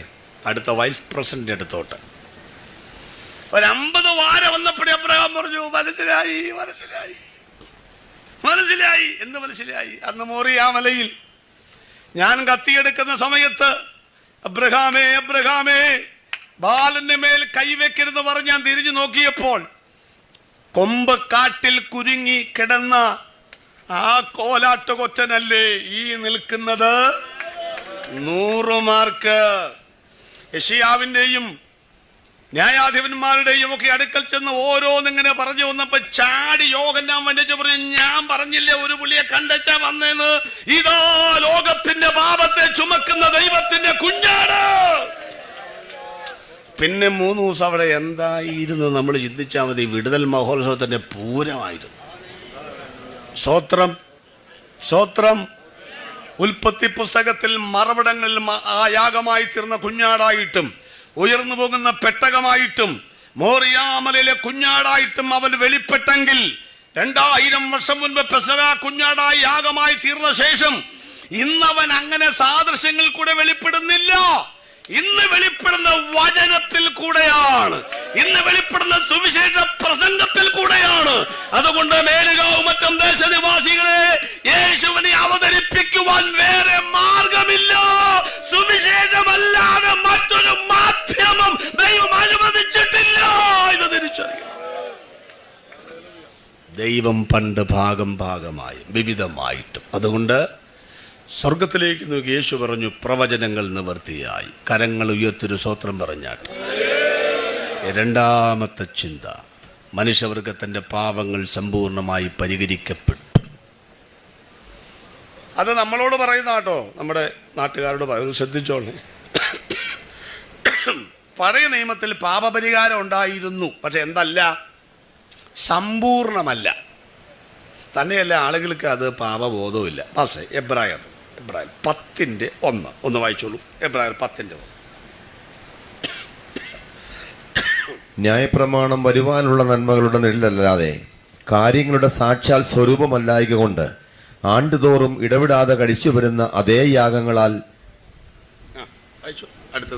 അടുത്തു വരുന്നവർക്ക് സൽഗുണപൂർത്തി വരുത്തുവാൻ ഒരു നാളും കഴിവുള്ളതല്ല. സുന്ദരമായ വാക്യം.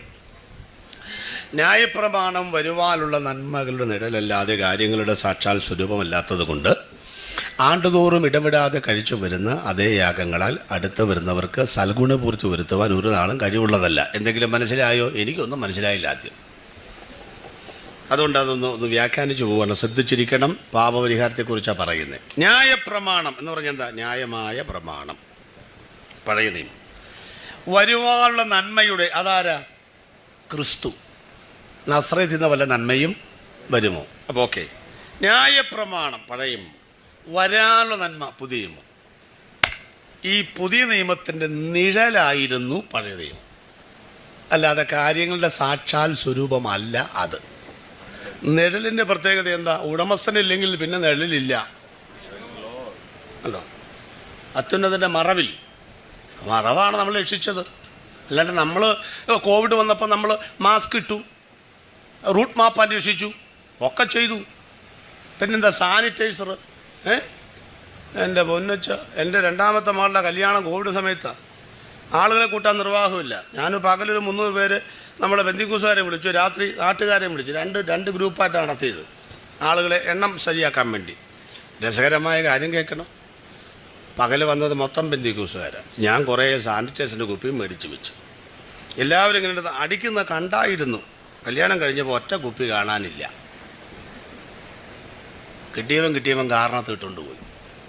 ഏതായാലും വൈകുന്നേരം നാട്ടുകാർക്ക് രക്ഷിക്കപ്പെടാത്തവർക്ക് അവർക്ക് വേണ്ടി പിന്നെ രണ്ടാമത് പോയി കുപ്പി മേടിച്ചു. പക്ഷേ അവർ വന്നു, അവരും അടിക്കുന്ന കണ്ടായിരുന്നു. പക്ഷേ എല്ലാ കുപ്പിയും ബാലൻസ് അവിടെ ഉണ്ട്. ആരാ നന്നാകേണ്ടത് മനസ്സിലായവർക്കായി ദൈവത്തിന് സ്തോത്രം.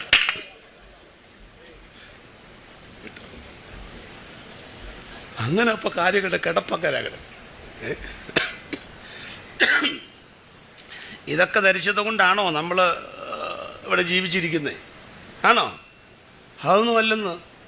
പിന്നെ എന്തുവാ? അത്യുന്നതൻ്റെ സർവശക്തൻ്റെ മറവിനും നിഴലിനും നമ്മളെ സൂക്ഷിക്കാൻ കഴിയുമോ? പിന്നെന്താ സംശയം? ഒരു AK-47 തുളച്ച് കയറത്തില്ല ഈ ചിറകിൻ്റെ അടിയിൽ കൂടെ. നടുക്കെട്ട് കെട്ടിയത് കൊണ്ടോ, കാലിൽ ചെരുപ്പിട്ടത് കൊണ്ടോ, വടി പിടിച്ച് തിന്നത് കൊണ്ടോ, തിടുക്കത്തിൽ തിന്നത് കൊണ്ടോ, പുളിപ്പില്ലാത്ത അപ്പമായത് കൊണ്ടോ അല്ല നിങ്ങൾ ജീവിച്ചിരിക്കുന്നത്. മറിച്ച് ഉറയിൽ കിടന്ന വാൾ ഊരാതിരുന്നതിൻ്റെ കാരണം ദൂതൻ നോക്കിയപ്പോൾ കുഞ്ഞാട് രക്തം കട്ടളക്കാരുടെ മേൽ പുരട്ടിയിരിക്കുന്നു. സാനിറ്റൈസർ അല്ല, മാസ്ക് അല്ല നിന്നെ ഇവിടെ ഇരുത്തിയിരിക്കുന്ന, മറിച്ച് ഈ ദൈവത്തിന്റെ കുഞ്ഞാട് രക്തമാണെന്ന് തിരിച്ചറിയുന്നവരുണ്ടെങ്കിൽ അവരെ ഓർത്താണ് ദൈവത്തെ സ്തുതിക്കുന്നത്. അപ്പൊ ഇത് നിഴലാണച്ച, പൊരുളല്ല അതിന്റെ ദോഷം. അതുകൊണ്ട് അടുത്ത് വരുന്നവർക്ക് സൽഗുണപൂർത്തി ഒരു നാളും. യേശു പറഞ്ഞു, എൻ്റെ പിതാവ് സൽഗുണപൂർണൻ ആയിരിക്കുന്ന പോലെ നിങ്ങൾ സൽഗുണപൂർണ്ണനാകുവീൻ. അപ്പം കാര്യം പിടികിട്ടിയോ? ഒന്നുകൂടെ വ്യക്തമാക്കാം, എന്നാലേ ശരിയാ. ഉപദേശം പറയാം. പഴയ നിയമത്തിൽ പാപപരിഹാരം ഉണ്ടായിരുന്നെങ്കിലും സമ്പൂർണമല്ല. തെളിവ്, ഇതൊരു ദൈവസഭയാണ്. ഇവിടുത്തെ പാസ്റ്ററാണ് മോൻസി പാസ്റ്റർ. പേര് മാറിയിട്ടൊന്നുമില്ലല്ലോ, മോൻസി പാസ്റ്റർ. ഇദ്ദേഹം യഹൂദ പുരോഹിതനാണെന്നിരിക്കട്ടെ തൽക്കാലം, കേട്ടോ, കുറച്ച് നേരത്തേക്ക്.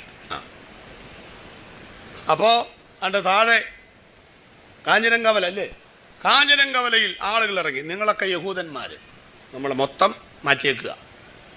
അവിടെ ഇറങ്ങിയിട്ട് അന്ന് വണ്ടിയൊന്നുമില്ല, ആളുകൾ ഇങ്ങോട്ട് ആരാനിക്ക് പോരുക, കേട്ടോ. അപ്പോൾ മത്തായിച്ചേൻ്റെ കയ്യിൽ 2 കുറുപ്രാവുണ്ട്.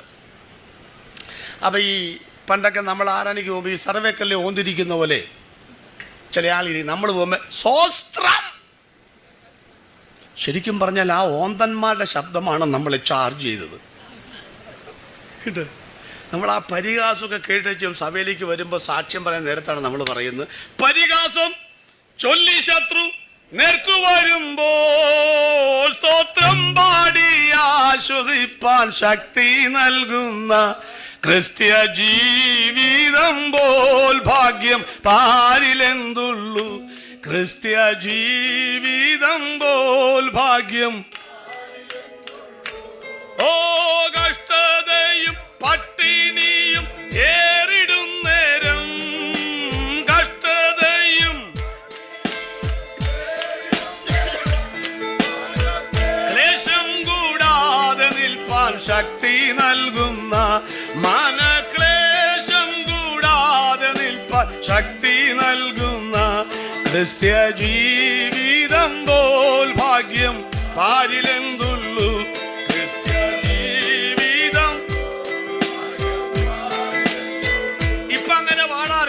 എന്താ കാര്യം? ഇപ്പം ആരും നടന്നു വരുന്നവരില്ല, അതുകൊണ്ട് ഓന്തന്മാരുമില്ല. നമ്മളെല്ലാം ഇപ്പം ഇന്നോവയ്ക്കകത്തും മാരുതിക്കാറിനകത്തൊക്കെയാണ് നമ്മൾ വരുന്നത്, അല്ലേ? അത് കാരണം ഇപ്പം നമുക്ക് ഈ ഉടുത്തിരിക്കുന്ന സാരി ഒന്നും കാണിക്കാൻ മാർഗമില്ലാത്തതുകൊണ്ട് പാകം ചെയ്യാവുന്ന കാര്യം ഇച്ചിരി വൈകി വരിക എന്നുള്ളതാണ്. വൈകി വരുമ്പോൾ എല്ലാവരും അത് കാണും. അങ്ങനെയൊക്കെയാണ് നമ്മളിപ്പോൾ അഡ്ജസ്റ്റ് ചെയ്യുന്നത്. സ്വോത്രം. അപ്പോൾ ഇവരിങ്ങനെ വരുമ്പോൾ പറഞ്ഞു, മത്തായി ചേട്ടനോടല്ല കേട്ടോ. അപ്പോൾ പറഞ്ഞു, ഇന്ന് കുറുപ്രാവേ ഉള്ളോ എന്ന് പറഞ്ഞാൽ എന്താ? കുറ്റിബീടി വലിച്ചാൽ എന്ത് മതി? കുറുപ്രാവ് മതി. വകുപ്പുണ്ട് ഓരോന്നിനും, വകുപ്പ്. നമുക്കിപ്പോൾ കൊലപാതകം, മോശം വകുപ്പ് അറിയാമോ? ഇല്ല. കോടതി എന്താ വിധിക്കുന്നത്?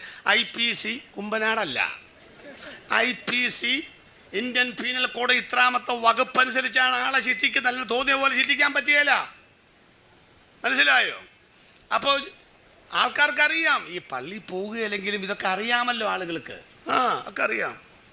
പണ്ടൊരു കള്ളുടിയും പറഞ്ഞു, കള്ളുടിക്കാൻ ബാക്കിയുണ്ട്. കള്ളുടിയന്മാരെ കുറിച്ച് എവിടെ സന്ധ്യയെങ്കിൽ കരച്ചിൽ വന്ന് രാപാർക്കും ഉഷസ്സിലോ ആനന്ദഘോഷം വരുന്നു. സന്ധ്യയ്ക്ക് ഭയങ്കര ബഹളം, രാവിലെ സമാധാനം.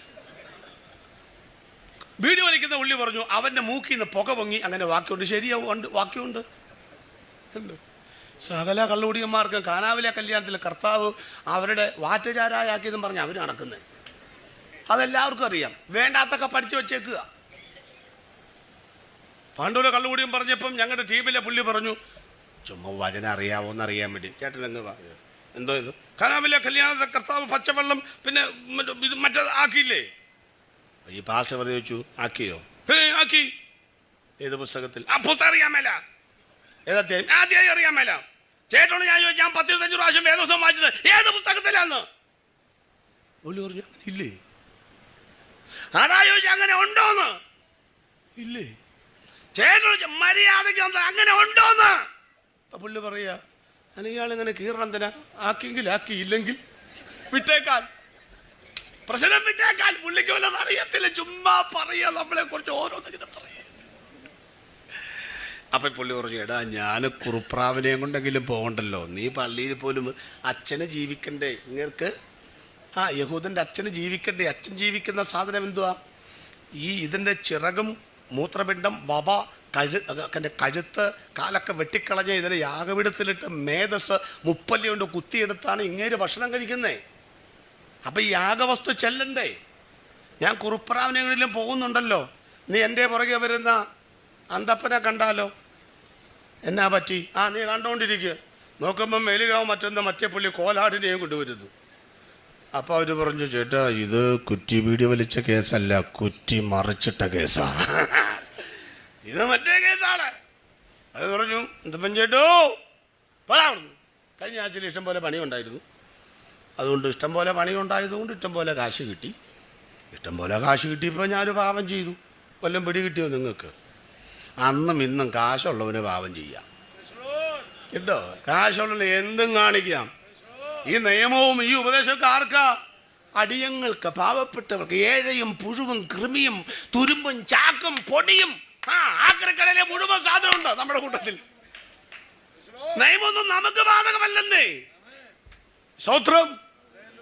നിയമം എല്ലാവർക്കും ബാധകമാകുന്നൊരു ഭരണം ഇവിടെ വരുമെന്ന്, മുഖപക്ഷം നോക്കാതെ വിധിക്കുന്ന ഒരു ജഡ്ജ്മെന്റ് ഇവിടെ വരുമെന്ന് 1000 വട്ടം മാണിപ്പഴുള്ള കരം കൊണ്ട് മാടി വിളിച്ചിട്ടും സുവിശേഷത്തെ പുറങ്കാല കൊണ്ട് തട്ടിക്കളയുന്ന സ്നേഹിത, നിന്റെ ജഡ്ജ്മെന്റ് തയ്യാറാക്കുന്ന ന്യായാധിപന്റെ ബലിഷ്ഠമായ കരമായും തൂലിക തുമ്പായും അവൻ ന്യായാധിപനായി വരുന്ന കാലം വിദൂരമല്ലെന്ന് ഇന്ന് രാത്രി തിരിച്ചറിയണം. പുള്ളി പറഞ്ഞു, നീ എൻ്റെ പുറകെ വരുന്നവനെ കാണണം. അതാരാ? അവൻ തൊടുപുഴ മാർക്കറ്റിൽ നിന്ന് ഒരു കാളയെ ലേലം ചെയ്ത് 2 ബംഗാളിയെ കൊണ്ട് ഉന്തി തള്ളി പള്ളിയിലോട്ട് വരിക. അവൻ്റെ പാപം എന്നാന്ന് ആർക്കറിയാം? അവരെല്ലാം വന്നപ്പം അവരച്ഛനോട് പറഞ്ഞു, അച്ചോ എന്തോ അവിടുന്ന് ഇങ്ങോട്ട് വരുന്നവർ കുറേ ആളുകൾ വഴിയിരിക്കുന്നുണ്ട്. അതിനിപ്പോൾ എനിക്ക് എന്നാ ചെയ്യാൻ പറ്റും? അതെന്നാന്ന് വെച്ചാൽ ഞങ്ങൾ കുടുംബത്തിൽ പിറന്ന ആൾക്കാരില്ല, ഞങ്ങളുടെ കയ്യിലിരിക്കുന്ന സാധനം കണ്ടുകൊണ്ട് ഞങ്ങൾ ചെയ്ത പാപം എന്നാന്ന് അവർ കണ്ടുപിടിക്കുകയാണ്. അതിനിപ്പോൾ ഞാനെന്ത് ചെയ്യാൻ പറ്റും? എന്തെങ്കിലും പരിഹാരം ഉണ്ടാക്കുക. എന്ത് പരിഹാരം? പറഞ്ഞ് പുരോഹിതന്മാർ അവരുടെ പാപങ്ങൾക്ക് കൂട്ടാളികളായി. ജനത്തിൻ്റെ പാപങ്ങൾക്ക് ബോധം വരുത്തേണ്ടവരാണ് പുരോഹിതന്മാർ, അല്ലാണ്ട് കൂട്ടു നിൽക്കേണ്ടവരല്ല. അങ്ങനെ എന്ത് ചെയ്തു? ചുരുക്കത്തിൽ പള്ളിക്ക് ഇഷ്ടം പോലെ സ്ഥലം, സെൻട്രൽ കമ്മീഷൻ നടത്താനുള്ള സ്ഥലമുണ്ട്, ഇല്ലേ? സ്ഥലമുണ്ട്. അവർ പറഞ്ഞു, നമുക്ക് ഈ മൃഗങ്ങളെല്ലാം ഇവിടെ അടിക്കാം.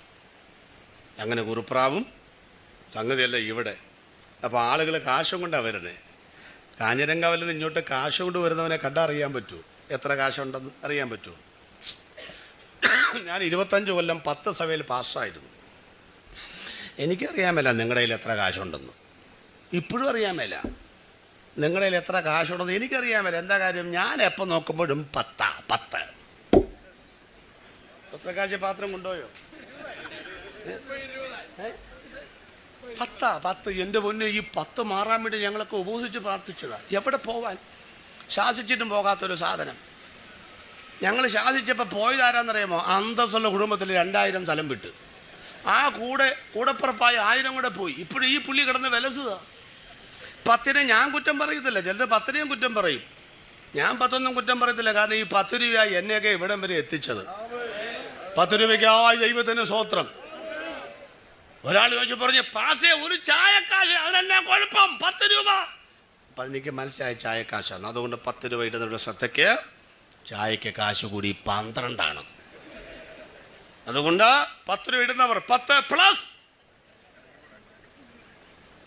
2 കൂടെ ഇട്ട് വില നിലവാരം മനസ്സിലാക്കണമെന്ന് സ്നേഹത്തോടെ ഓർപ്പിക്കുക കേട്ടോ. പണ്ട് ഞാൻ അങ്കമാലിൽ കോട്ടയത്തിന് പോവുക, 85 രൂപ ചാർജ് ഉള്ളപ്പം. ബസ്സേ കയറിയപ്പോൾ ഞാൻ പറഞ്ഞു കോട്ടയം. പുള്ളി പറഞ്ഞു 84. പേസ് പറഞ്ഞപ്പോൾ പുള്ളി പറഞ്ഞു ഒത്തിരി 10 ഉണ്ടല്ലോ. ഞാൻ പറഞ്ഞു ഉണ്ട്, എനിക്ക് തരാമോ? ഒത്തിരി ചില്ലറ കൊടുക്കുക. ഞാൻ ഒരു കുത്തങ്ങെടുത്ത് കൊടുത്തു. പുള്ളി നോക്കി ചോദിച്ചു 38 ആയിക്കോട്ടെ. പുള്ളിയുടെ സീറ്റല്ല ഞാനിരിക്കുന്നത്.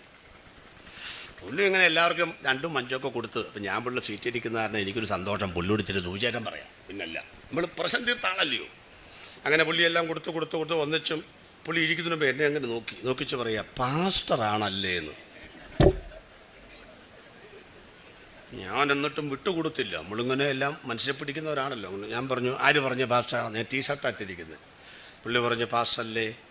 ഞാൻ പറഞ്ഞു ആര് പറഞ്ഞു പാസ്റ്റർ? നിങ്ങളോട് ആര് പറഞ്ഞു പാസ്റ്റല്ലേ എന്ന് ആദ്യം പറ. പുള്ളി കണ്ണൂർ ഏജിലെ വിശ്വാസിയാണ്, എനിക്കറിയാം. പാസ്റ്റല്ലേ എന്ന് ആദ്യം പറ. ഞാൻ പറഞ്ഞു എനിക്കാണെങ്കിൽ പറയാതിരിക്കാം. ഞാൻ പറഞ്ഞു അത് പാസ്റ്ററാണ്. അന്ന് അതാ പറ ആദ്യം. പുള്ളി അവിടെ ഇരുന്നു. അപ്പോഴും എൻ്റെ ഈ 10 പുള്ളി കണ്ടുപിടിച്ചെങ്ങനെയാണെന്ന് ഞാൻ പറഞ്ഞു, അച്ഛാ ഒന്ന് പറ, ഇത് ഞാൻ പാസ്റ്ററാണെന്ന് ഈ 10 കണ്ടിട്ടാണോ പറഞ്ഞത്? അല്ല പാസ്റ്ററേ. അവിടെ സമാധാനം ഇരിക്കുക, പറഞ്ഞുതരാം. കുറച്ച് കഴിയുമ്പോൾ പുള്ളി പറയാം, പാസ്റ്റേ നിങ്ങൾ പാസ്റ്റർമാരാണെന്നറിയാം, 10 കണ്ടത് കൊണ്ടല്ല. പിന്നെ എങ്ങനെ കണ്ടുപിടിച്ചു? പാസ്റ്റേ ഈ മുഷിഞ്ഞ 10ൻ്റെ നോട്ട് ഈ മെഡിക്കൽ കോളേജിൽ നിന്ന് പോസ്റ്റ്മോർട്ടം ചെയ്ത് വരുന്ന പോലെ തലങ്ങും വിലങ്ങും ഒട്ടിച്ച് വെച്ച സെല്ലിട്ടപ്പോൾ ഒട്ടിച്ച 10. പിന്നെ പുള്ളി ഭഗവത്ഗീതയുടെ വാക്യാണ് പറഞ്ഞത്, ഇത് മണ്ണിലിട്ടാൽ ലയിക്കാത്ത, വെള്ളത്തിലിട്ടാൽ ലയിക്കാത്ത, തേയിലിട്ടാൽ. ഞാൻ പറഞ്ഞു മതി. എൻ്റെ പുള്ളി പറയുക അങ്ങനെയുള്ളവരെ കാണുമ്പോൾ മനസ്സിലാക്കണം രണ്ടുപേരുടെ കയ്യിലേ അത് ഉള്ളൂ പാസ്റ്ററെ. അപ്പോഴും ഞാൻ വെച്ചു നരകത്തിലേക്കാണെങ്കിലും കൂട്ടുണ്ടല്ലോ. മറ്റേ പുള്ളി ഞാൻ പറഞ്ഞു അതാരാ? രണ്ട് കൂട്ടര്, ഒന്ന് പാസ്റ്റർമാർ, രണ്ട് ഭിക്ഷാടനം നടത്തുന്നവർ. ദൈവമേ, അതോടെ ഉള്ള ഡീ തന്നെ പോയി. സ്വോത്രം. സ്വോത്രക്കാഴ്ച എടുത്തു കഴിഞ്ഞു. ഇതെങ്ങാനും കേട്ടിട്ട് ഒന്നോടെ സ്വോത്രക്കാഴ്ചയുടെ തോന്നുന്നുണ്ടെങ്കിൽ ബക്കറ്റ് ഇവിടെ വെച്ചേക്കാം. ചെക്ക് എഴുതി വിട്ടേച്ച് വേണം പോവാൻ. ഒരു യോഗം കഴിയുമ്പം കട ഉണ്ടാകരുത്. സ്വോത്രം. 450 രൂപ ഒരു കിലോ ഇറച്ചിക്ക് ഒരു മടിവില്ലാതെ 500 അങ്ങ് എടുത്തു കൊടുക്കുന്ന നിങ്ങൾ എന്തുകൊണ്ടാണ് 2000 പിൻവലിച്ചെന്നറിയാമോ? ഞാൻ പറയാം. 2000 കണ്ടിട്ടുള്ളവർ കൈവക്ക്. ആരുമില്ല. അനുഭവിച്ചിട്ടുള്ളവർ കണ്ടിട്ടുണ്ടോ? മത്തായിച്ച കണ്ടിട്ടുണ്ട്. അടുത്ത ചോദ്യം ശ്രദ്ധിച്ചോളണം, ഭാഷമാർ നോക്കിയോളൂ. 2000 സ്വോത്രക്കാഴ്ച പാത്രത്തിലിട്ടവർ കൈവക്ക്. കണ്ടോ? ചുമ്മാതല്ല പിൻവലിച്ചത്. കണ്ടോ? നിങ്ങൾക്ക് തന്നാലും ഇടുകയിലെ ദൈവം തമ്പുരാൻ കണ്ട പാത്രം പിൻവലിച്ചത്. മനസ്സിലായോ? നമ്മൾ പറയും കർത്താവ് എനിക്ക് വൻ കാര്യങ്ങൾ ചെയ്തു, പക്ഷെ വലുത് കിട്ടിയപ്പോൾ ഇട്ടില്ല, അത് തിരിച്ചു പോയി. എൻ്റെ ദൈവമക്കളെ, കൊടുക്കണം. എന്ത് കൊടുക്കണം? വന്ന് ഇരുന്ന് കൊടുക്കണം എന്നല്ല ഈ പറഞ്ഞത്. സ്വോത്രം. സ്വോത്രം. ഒരു യോഗവും കടത്തിൽ തീരരുത്. നമ്മുടെ കടപ്പാടാണത്, നമ്മുടെ ഉത്തരവാദിത്തമാണത്. അങ്ങനെ എല്ലാം കൂടെ പള്ളിക്കകത്തോട്ട് വന്ന് ഭയങ്കര വ്യാപാരം. ഈ വാണിഭമാണ് യേശു കണ്ടത്. ആലയം വാണിഭത്തിലുള്ള സ്ഥലമല്ല, നിങ്ങൾക്ക് വിൽക്കാനും വാങ്ങാനുള്ള സ്ഥലമല്ല. ചാട്ടവാറെടുക്കുന്നു, മറിച്ചിടുന്നു. പ്രിയപ്പെട്ടവരെ, നമ്മുടെ ആലയങ്ങളൊക്കെ അടിച്ചു വിശുദ്ധീകരിക്കപ്പെടേണ്ട കാലങ്ങൾ കഴിഞ്ഞു. ചാട്ടവാറെടുക്കേണ്ടവർ അത് ശോഭയ്ക്കകത്തിട്ട് പൂട്ടി വെച്ചിരിക്കുകയാണ്. ഒരു കാര്യം ഓർക്കണം, സ്മാർത്ഥ വിചാരം, ന്യായവിധി ദൈവഗ്രഹത്തിൽ നിന്ന് ആരംഭിക്കുവാൻ കാലമായല്ലോ എന്ന് ദൈവത്തിന്റെ വചനമുണ്ടെങ്കിൽ ആലയത്തിനകത്ത് എരിവുള്ളവർ ഉണ്ടാകണമെന്ന്. സ്തോത്രം. മത്തായിച്ചന് വേണ്ടി പുരോഹിതൻ പ്രാർത്ഥിക്കുകയാണ് കേട്ടോ. 2 പ്രാർത്ഥന. 1, ദൈവമേ, ഇവൻ കൊണ്ടുവന്ന യാഗവസ്തുവിൻ്റെ പാപം കൊണ്ട് ഇവൻ്റെ കുറ്റുവീടിൻ്റെ പാപങ്ങൾ ക്ഷമിച്ചു കൊടുക്കണമേ. 1. 2, കർത്താവെ, ഇവൻ അടുത്ത ആഴ്ച വരുമ്പം ഈ എന്നെക്കൊണ്ട് പണിയെടുപ്പിക്കാതെ ഇച്ചിരൂടെ വലുതിനെ കൊണ്ടുവരാൻ സഹായിക്കണമേ. അങ്ങനെയാണ് പാപബോധമില്ലാത്തത്. ചെയ്തുകൊണ്ടിരിക്കുകയാണ്, പാപബോധമില്ല. പഴയമത്തിൽ പാപബോധമില്ല. ന്യായപ്രമാണത്തിന് മറ്റൊരു പ്രശ്നം എന്താ? ഒന്നിൽ തെറ്റിയാൽ മൊത്തം തെറ്റും. അപ്പം പിന്നെ എപ്പോഴും അവിടെ കിടക്കും, പാമ്പും കോണിയും കളിക്കുന്ന പോലെ. ഒരു കോളം കൂടെ കഴിഞ്ഞാൽ നമ്മൾ ജയിച്ചു. പക്ഷെ അവിടെ ആരിയിരിക്കുന്നത്? അത് വിഴുങ്ങി പിന്നെ താഴേന്ന് വേണം തുടങ്ങാൻ. ഇത് എപ്പോൾ രക്ഷപ്പെടും? ഉദാഹരണം പറയാം, ഉദാഹരണമേ വിജയിക്കുള്ളൂ. ഞങ്ങൾക്ക് ഗൾഫിൽ പോകണം. എൻ്റെ പാസ്റ്ററുടെ ഖത്തറിലേക്ക് ഒന്ന് പോയിട്ട് വാ. എവിടാ ഖത്തർ? അപ്പുറത്തെ കിടക്കുക. പാസ്പോർട്ട്, വിസ, ആധാർ, തിരിച്ചൽ കാർഡ് ഒക്കെ എടുത്തോളണം. ഇതൊക്കെ സർക്കാർ കൊണ്ടുവന്നിരിക്കും. എന്താ കാര്യം? നമ്മുടെ ഈ പൊങ്ങച്ചൊക്കെ മാറ്റാനാണ് ഇതൊക്കെ. അത് മനസ്സിലായോ? നിങ്ങളിങ്ങനെ വലിയ ഗമയിലൊക്കെ ഇരിക്കുമ്പം, അങ്ങനെ വലിയ പുട്ടിയൊക്കെ ഇട്ടടിച്ച് അതിൻ്റെ ഭംഗിക്കൊക്കെ ഒക്കെ നിൽക്കുമ്പം നിങ്ങൾ ആരാണെന്നറിയാൻ തിരിച്ചൽ കാർഡ് എടുത്ത് നോക്കണം. ഇപ്പം മനസ്സിലായി, ഇതാണ് ഞാൻ. എന്താ ഇനി ഒന്നുകൂടെ ക്ലാരിഫിക്കേഷന് വേണ്ടി, ഇതല്ല, ഒന്നുകൂടെ ക്ലിയർ ആയിട്ട് ഞാൻ ആരാകും, ചത്തു കഴിഞ്ഞാൽ ആരാകും എന്നറിയാൻ ആധാർ എടുത്ത് നോക്കണം. ഒരു കരിവീട്ടി കണക്കൊരു സാധനം ഉണ്ടോ? അപ്പം ഇതിൻ്റെ ഇടയിലാണ് നമ്മളിങ്ങനെ പുട്ടിക്കെട്ടടിച്ച് നിൽക്കുന്നത്. ഇതുപോലത്തെ പുള്ളി ഇതുപോലെയാകും. ഇതൊക്കെ സർക്കാരിൽ നിന്ന് മുന്നറിയിപ്പുകളാണ് കേട്ടത്. ദൈവമക്കളെ, ഒരു കാര്യം ഓർത്തോളം കൊണ്ട് ഇന്ന് രാത്രി നിങ്ങൾ പാസ്പോർട്ട് കൂടെ ചെന്ന് ഖത്തറിൽ നിന്ന് വിസ മെസ്സേജ് വരണം, പിന്നെ അവിടെ ചെല്ലണം, എയർ ടിക്കറ്റ് എടുക്കണം. അവിടെ ചെല്ലുമ്പോൾ ചോദ്യം, എന്നോടും ചോദിച്ചു, പല രാജ്യത്തും പോകുമ്പോൾ ചോദിക്കും, എന്തിനാണ് പോകുന്നത്? ഇവരാണെങ്കിൽ എനിക്ക് അവിടെ നിന്ന് ഗവൺമെൻറ്റിൻ്റെ വിസയാണ് തന്നത്. അപ്പോൾ എന്നോട് കൊച്ചു ചോദിക്കുക, നിങ്ങൾക്ക് തന്നെ ജോലി? ഞാൻ പറഞ്ഞു, എനിക്ക് ജോലിയൊന്നുമില്ല, ഇത് സർക്കാരിൻ്റെ വിസയാണല്ലോ. ഞാൻ പറഞ്ഞു, സർക്കാരിൻ്റെ വിസയാണെന്നിരിക്കുന്നു. നിങ്ങൾക്ക് അവിടെ എന്തെങ്കിലും പണിയുണ്ടോ? ഒരു പണിയില്ല. എന്തിനു പോയി? ഞാൻ പറഞ്ഞു, കൂട്ടുകാരെ കാണാൻ പോണത്. അപ്പോൾ അവസാനം സർക്കാർ ഇവിടെ അടിച്ചു തന്നു. അടിച്ചു പോകാതെ വരാൻ പറ്റത്തില്ലോ. ഈ പാട് വല്ലോണ്ട്, ഇത്തരം ബുദ്ധിമുട്ട് വല്ലോണ്ട് ഒരു രാജ്യത്ത് ചെല്ലുമ്പോഴും പിന്നെ ആൾക്കാരുടെ ചോദ്യങ്ങൾ ഉരുകിപ്പോകുക. നിങ്ങൾ എന്തിനാണ് ഈ പാടുപെടുന്നത്? നേരെ എറണാകുളത്തോട്ട് ചെല്ല്, കടൽ ഇല്ലേ? അതിനപ്പുറത്താണ് ഖത്തർ. അവിടെയാണ് ഈ UAE-യും ദുബായും ഒക്കെ കിടക്കുന്നത്. അവിടെയാണ്. അപ്പം ഞാൻ എളുപ്പ വഴി പറഞ്ഞു തരാം. ചാടുക, നീന്തുക, പോവുക. 2 കുസൃതി ചോദ്യം ചോദിക്കാൻ പോവാണ്. ഉത്തരം മനസ്സിൽ കണ്ടോണം. 1, നീന്തിയാൽ ചെല്ലുകയില്ലേ? ഉത്തരം നീന്തിയാൽ ചെല്ലും. ഇല്ല, നീന്തിയാൽ ചെല്ലുകയില്ലേ? നീന്തിയാൽ ചെല്ലും. 2ാമത്തെ ചോദ്യം, അങ്ങനെ ആരെങ്കിലും നീന്തി അവിടെ ചെന്നിട്ടുണ്ടോ? അതാ ന്യായപ്രമാണം. മനസ്സിലായി? ന്യായപ്രമാണം ആചരിച്ചാൽ സ്വർഗത്തിൽ ചെല്ലാമേലേ? ചെല്ലാം, ഇപ്പോഴും ചെല്ലാം. സുവിശേഷം എത്താത്ത സ്ഥലത്ത് ന്യായപ്രമാണത്തിൽ ഉള്ളത് ജാതികൾ സ്വഭാവം കൊണ്ട് ചെയ്യുമ്പോൾ അവർക്ക് തന്നെ ന്യായപ്രമാണമാകുന്നു. റോമാലേഖനത്തിലുണ്ട്. ഇപ്പൊ ന്യായപ്രമാണം ആചരിച്ചാൽ സ്വർഗത്തിൽ ചെല്ലാമേലേ? ചെല്ലാം. അടുത്ത ചോദ്യം, അങ്ങനെ ആരെങ്കിലും ന്യായപ്രമാണം കൃത്യമായി ആചരിച്ച് സ്വർഗത്തിൽ ചെന്നിട്ടുണ്ടോ? അപ്പൊ പ്രമാണിക്കാൻ പറ്റാത്ത പ്രമാണമാണോ ഈ കൊടുത്ത്? ആന്നു. 36 കുറവുണ്ട് ന്യായപ്രമാണത്തിന്. ആ 36 കുറവ് രേഖപ്പെടുത്തിയ പുസ്തകമാണ് ഗലാത്യർക്ക് എഴുതിയ ലേഖനം. അപ്പൊ എന്തിനാ 36 കുറവുള്ള പുസ്തകം കൊടുത്തത്? അത് ഫസ്റ്റ് കോഴ്സാണ്. 5 സ്റ്റാറിൽ ചെല്ലുമ്പോൾ ആദ്യം ഓർഡർ ചെയ്ത സാധനമാണോ വരുന്നേ? അല്ല. ആണോ? അല്ല. നമ്മുടെ വൻകുടലും ചെറുകുടലും കൂട്ടിമുട്ടി വിശപ്പാരംഭിക്കുമ്പോൾ ഒരു പ്ലേറ്റ് വരും. പിന്നെ നമ്മൾ ആകപ്പാട് വിശന്ന് നാക്ക് പുറത്തോട്ട് വരുമ്പം ആ തുടയ്ക്കാനുള്ള ടിഷ്യൂ വരും. അങ്ങനെ വരുന്നത്. പിന്നെ നമ്മൾ അടിയന്തരം കഴിയുമ്പോഴാണ് ആവി ഉറക്കുന്ന ഭക്ഷണമായിട്ട് വരുന്നത്. പിടിച്ച് നിൽക്കാൻ വേണ്ടി ഫസ്റ്റ് കോഴ്സ് ചില ഭക്ഷണങ്ങളുണ്ട്. അത് ചാപ്പാടല്ല, വെൽക്കം ഡ്രിങ്ക് പോലെയാണത്. യേശു വരുന്നവരെ പിടിച്ചു നിൽക്കാൻ ദൈവം കൊടുത്ത പ്രമാണമാണ് ന്യായപ്രമാണം. അതുകൊണ്ടാണ് ശിശുപാലകനായി ഭവിച്ചു എന്ന് പറഞ്ഞ അർത്ഥം എന്താ? നമ്മുടെ അംഗൻവാടിയിലേക്ക് ആയയുടെ കയ്യിൽ കൊച്ചിനെ കൊടുത്തു വിടുക. അവിടെ ചെന്നപ്പം ആയ നോക്കിയപ്പം ചാക്ക് കണക്കിന് ഗോതമ്പിരിക്കുന്നു, കോഴിമുട്ട ഇരിക്കുന്നു. അപ്പോൾ ആയ വിചാരിച്ചു ഞാനിവിടെ നിന്ന് പഠിക്കാൻ പോവുക. 4 മണിക്ക് മുട്ട കിട്ടുമോ?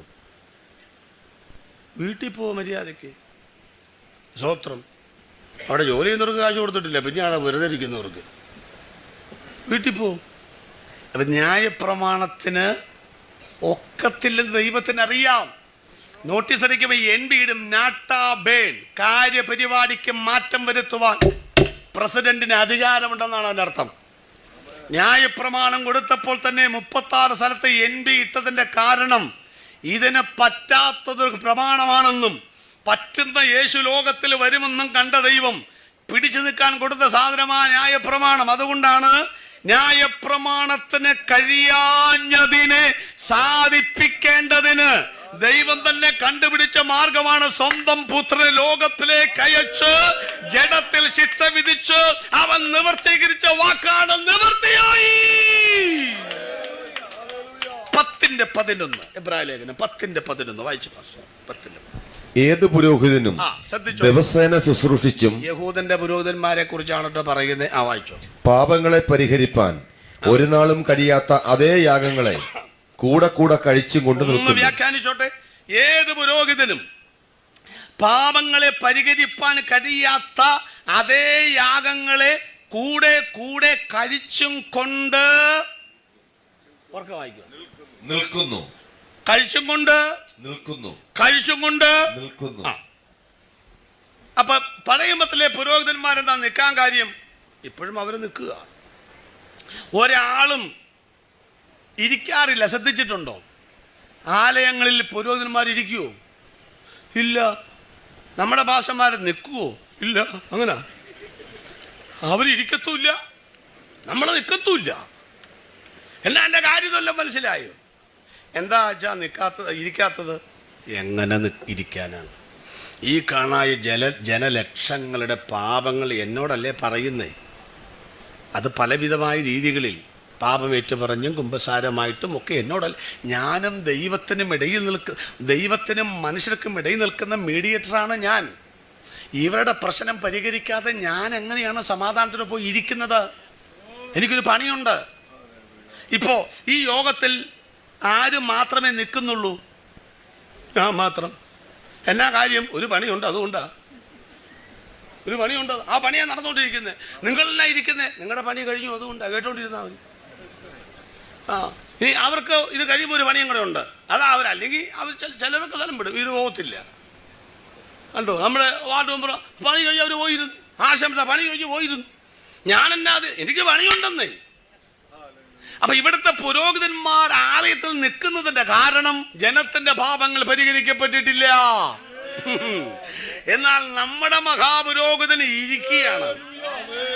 അടുത്ത വാക്യം വായിക്കുമ്പോ യേശുവോ പാപങ്ങൾക്ക് വേണ്ടി ഏകയാഗം കഴിച്ചിട്ട് കൂടെ യാഗമില്ല, വർഷാന്തര യാഗമില്ല, മാസത്തിൽ യാഗമില്ല, ആണ്ടിൽ യാഗമില്ല, ഒറ്റ യാഗമായി ക്രൂശിൽ യാഗമായി തീർന്നിട്ട് എന്നേക്കും ദൈവത്തിന്റെ വലത്തുഭാഗത്ത് പോയി ദൈവത്തിന്റെ വലത്തുഭാഗത്ത്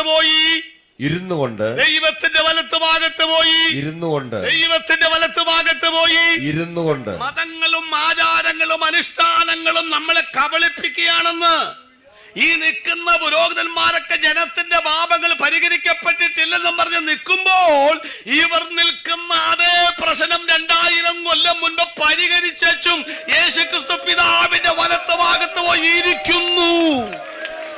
മതത്തിന്റെ കപടതകളിൽ പിടിച്ചെടുത്ത് നമ്മെ സ്നേഹസ്വരൂപനായ ദൈവത്തിന്റെ രാജ്യത്തിൽ ഇരുത്തിയ ദൈവത്തെ 2 കരവും അടിച്ച് ഇന്ന് രാത്രി ദൈവത്തെ സ്തുതിക്കണമെന്ന് പാപത്തിന്റെ പരിഹാരം സമ്പൂർണമായി യേശു കുരിശിൽ നിർവഹിച്ചെന്ന്.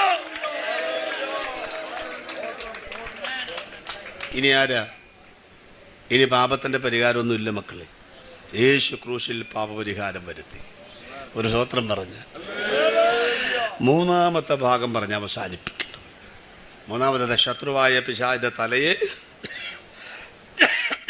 തകർത്തു. ഇനിയിപ്പോൾ ഇത്ര നേരം ഞാൻ യേശുവിനെ കുറിച്ചാണ് പറഞ്ഞത്. ഇനി കുറച്ച് നേരം ആരെ കുറിച്ചാണ് പറയുന്നത്? പിശാചിനെ കുറിച്ചാണ്.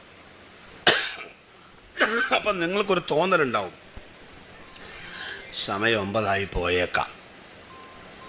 ആ തോന്നൽ എവിടുന്ന് വരുന്ന? ഞാനിപ്പോൾ ആരെക്കുറിച്ചാണ് പറയാൻ പോണേ? ഇനി എഴുന്നേറ്റ് പോകുന്നവരെ ശ്രദ്ധിച്ചോളണം. മറ്റേ പുള്ളി കൊണ്ടുപോകുന്ന ഇതുവരെ പോയെങ്കിൽ കുഴപ്പമില്ല, ഇനി പോകുന്നവരെ ശ്രദ്ധിച്ചോളണം. കാരണം ആരെക്കുറിച്ചാണ് പറയാൻ പോകുന്നത്? നീ ഇത് കേൾക്കരുത്. അവൻ ആഗ്രഹമുണ്ട്. പിടിച്ചു നിന്നോളണം. ആ, പിശാചിലേക്ക് വരാം അല്ലേ? വരാം. പിശാച് അങ്ങനെ നമ്മൾ വിചാരിക്കുന്നതിൽ നല്ല കാര്യങ്ങളൊക്കെ പുള്ളിക്കകത്തുണ്ടെന്നേ. ഒരുപാട് നല്ല കാര്യമുണ്ട്. ഞാനൊക്കെ പഠിപ്പിക്കുന്നത്. അവന് ഉറക്കമുണ്ടോ? ഇല്ല. നമുക്കോ? അതേ ഉള്ളു. യോഗത്തിന് വന്നിരുന്നാൽ പോലെ ഉറക്കമാ. അവന് നാണമുണ്ടോ? ഇല്ല. നമുക്കോ? നമുക്ക് നാണമേ ഉള്ളൂ. മേലെ എൻ്റെ വീട്ടിൽ സൂചന പറയാൻ വന്നെന്ന് പറഞ്ഞപ്പോൾ അവനെ മാർക്കറ്റ് വെച്ച് കണ്ടാൽ പോലും മിണ്ടത്തില്ല. ഉണ്ടോ? അവന് വിശ്രമമുണ്ടോ? ഇല്ല. നമുക്ക് ജോലിയുണ്ടോ? അതാ ഇല്ല. അപ്പം നമ്മൾ പഠിക്കേണ്ട ഈ കാര്യങ്ങളൊക്കെ ഒരുപാട് കാര്യമുണ്ട്. ഞാൻ ഭൂതഗ്രസ്തൻ്റെ വിഷയത്തിൽ അതൊക്കെ പറയുന്നു. ഇപ്പം അത് പറയുന്നില്ല. നമുക്ക് ചില ആളുകൾക്ക് ഒരു ചിന്തയുള്ളത്, യേശു പിശാചിൻ്റെ തലയെ തകർത്തു. പണ്ടത്തെ ഉപദേശന്മാർ പറയും പിശാചിൻ്റെ തലയെ തകർത്തു. ഇപ്പോഴും വാലിട്ടാണ് അനക്കുന്നത്.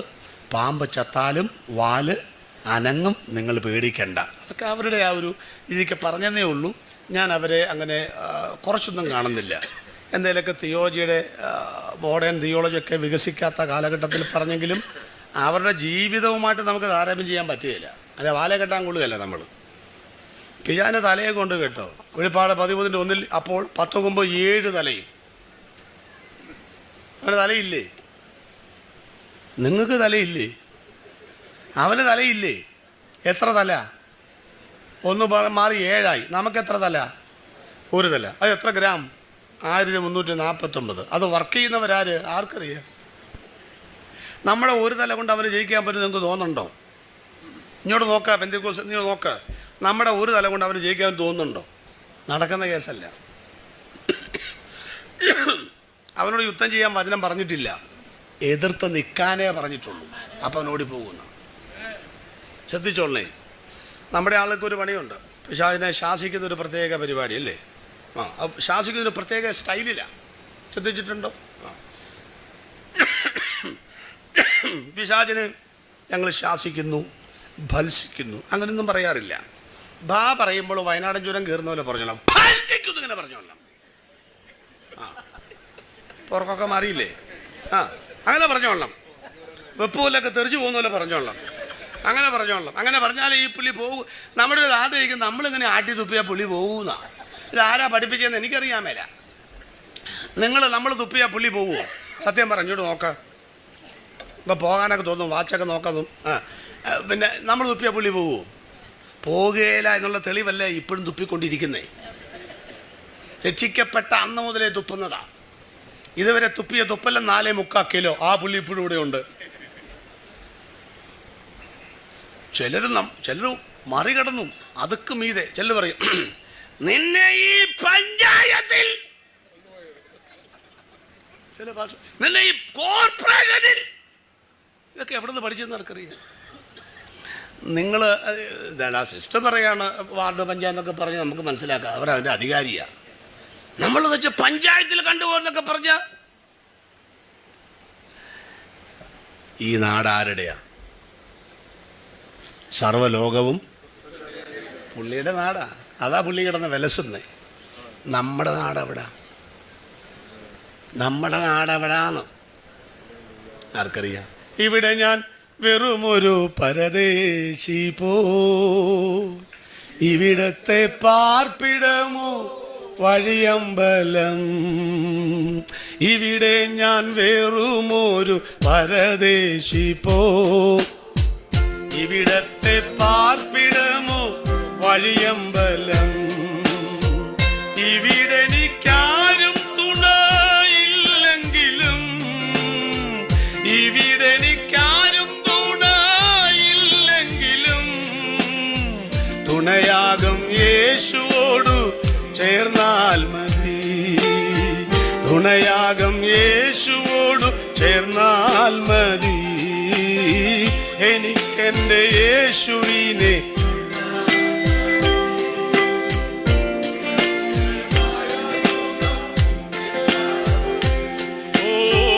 എനിക്കെന്റെ യേശുവിനെ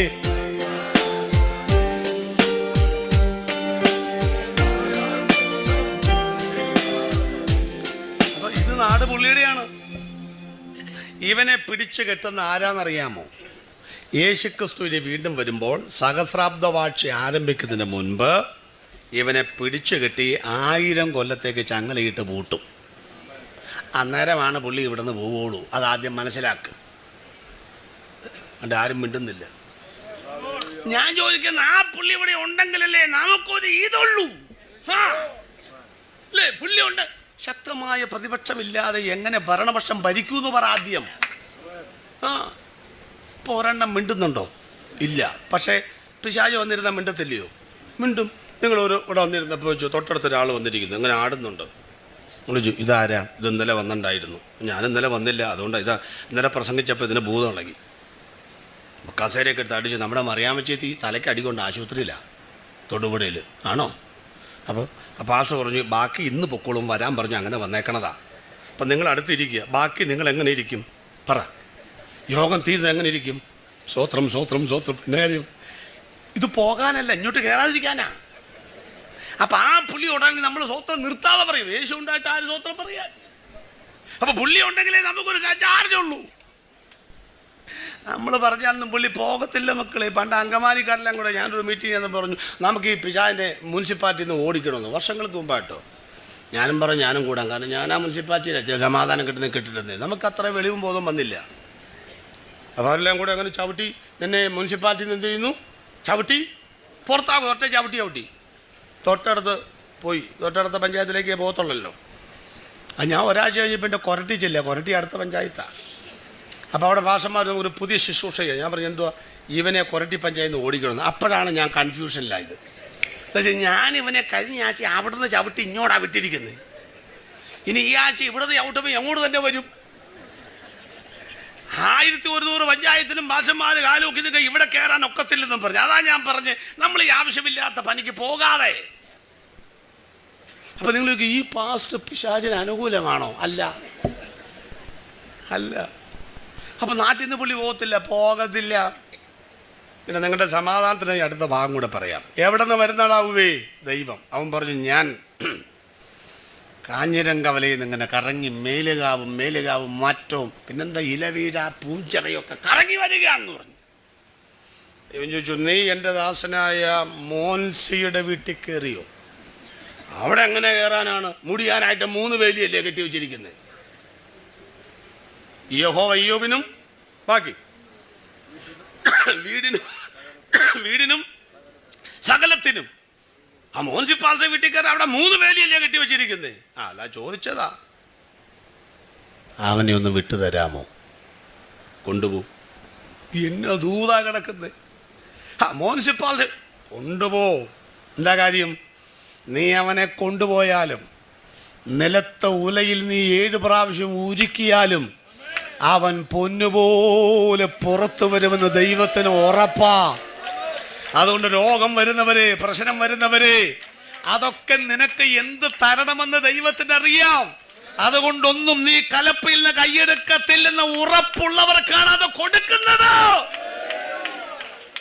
ഇയ്യോബിന്റെ മുദ്രാവാക്യം കേട്ടോ, അവൻ എന്നെ കൊന്നാലും അതാ എന്റെ വീണ്ടെടുപ്പുകാരൻ. ഈ വാക്യമൊക്കെ വരണമെങ്കിൽ അവൻ അവിടെ പോകണ്ടേ? അടുത്തയാള്, നീ ജീവനുള്ള ദൈവത്തിന്റെ പുത്രനായ ക്രിസ്തു, നിന്നെ വിട്ട് ഞങ്ങൾ അവിടെ പോവും. പത്രോസ്. യേശു പറഞ്ഞു, അധികം ഒന്നും പറയണ്ട. എന്നാ അധികം പറയുന്നത്? നിന്നെ പാറ്റേണ്ടതിന് പലവട്ടം എന്നോട് ചോദിച്ചു. നീ ഓരോ പ്രാവശ്യം ഓരോ കുരുത്തക്കേട് കാണിക്കുമ്പോഴും പറഞ്ഞു, ഇനി ഈ പുള്ളിയും തരാമോ എന്ന്. മോനെ, ഞാൻ നിന്നെ വിട്ടുകൊടുത്തില്ല. ഞാൻ വിട്ടുകൊടുത്ത പിന്നെ കിട്ടുകയില്ല. നിന്നെ അവൻ പാറ്റിയാൽ നീ കളത്തിന് പുറത്തു പോകുമെന്നറിയാം.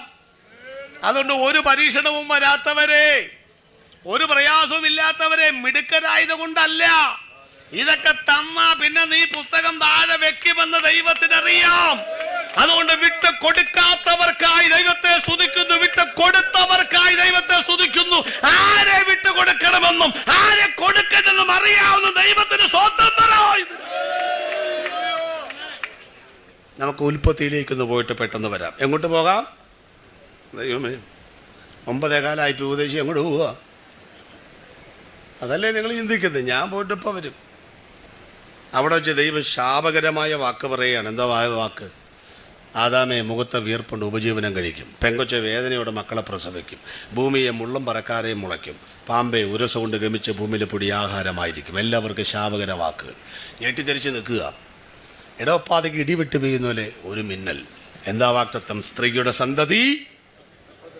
അതാ വാക്തത്വം. ആ വാക്തത്വം ആദാമിന് മനസ്സിലാവും, എനിക്കറിയില്ല. ഭൂമിക്ക് മനസ്സിലായി. അതുകൊണ്ടാണ് മായയ്ക്ക് കീഴാക്കി കൊടുത്തവൻ്റെ കൽപ്പന പ്രകാരം അതങ്ങനെ അടങ്ങിയിരിക്കുക. കൈയും കണ്ണും കൈക്കോട്ടും എത്താത്തയിടത്ത് മുള്ളും പറക്കാരെ മുളയ്ക്കും. പുല്ലൊക്കെ ഉണ്ടാവും. വളമൊന്നും ഇടണ്ട. നമ്മളെ വളമിട്ടത് എങ്കിലും മച്ചിങ്ങ പോലും ഉണ്ടാവുന്നില്ല. അതിൻ്റെ വ്യത്യാസം അതാ. ഇതൊക്കെ ദ്രവിച്ചു പോകുന്ന സാധനമാണ്. സ്തോത്രം. അങ്ങനെ പിശാച് നോക്കുകയാണ്. സ്ത്രീയുടെ സന്തതി. എൻ്റെ തല. ഏത് സ്ത്രീയുടെ സന്തതി? ഈ പഠിച്ചോളണം, സമയമില്ല പറയാനായിട്ട്. 4000 കൊല്ലം പഴയുമോ ഇവനിങ്ങനെ സ്ത്രീയുടെ പുറകെ നടക്കുക. മര്യാദക്ക് ജീവിക്കുന്ന എല്ലാ കുടുംബത്തിലും ഇവൻ പ്രശ്നമാണ്. നിങ്ങൾ ശ്രദ്ധിച്ചിട്ടുണ്ടോ? പിന്നെ നന്നായിട്ട് പ്രാർത്ഥിക്കുന്ന പക്വതയുള്ള ഒറ്റ പെണ്ണുങ്ങളും പഴയുമ്പത്തിൽ പ്രസവിച്ചിരുന്നില്ല. അറിയാമോ? ഒക്കെ ഒരു മർമ്മോ. അബ്രഹാമിൻ്റെ ഭാര്യ സാറയ്ക്ക് പിള്ളേരുണ്ടോ?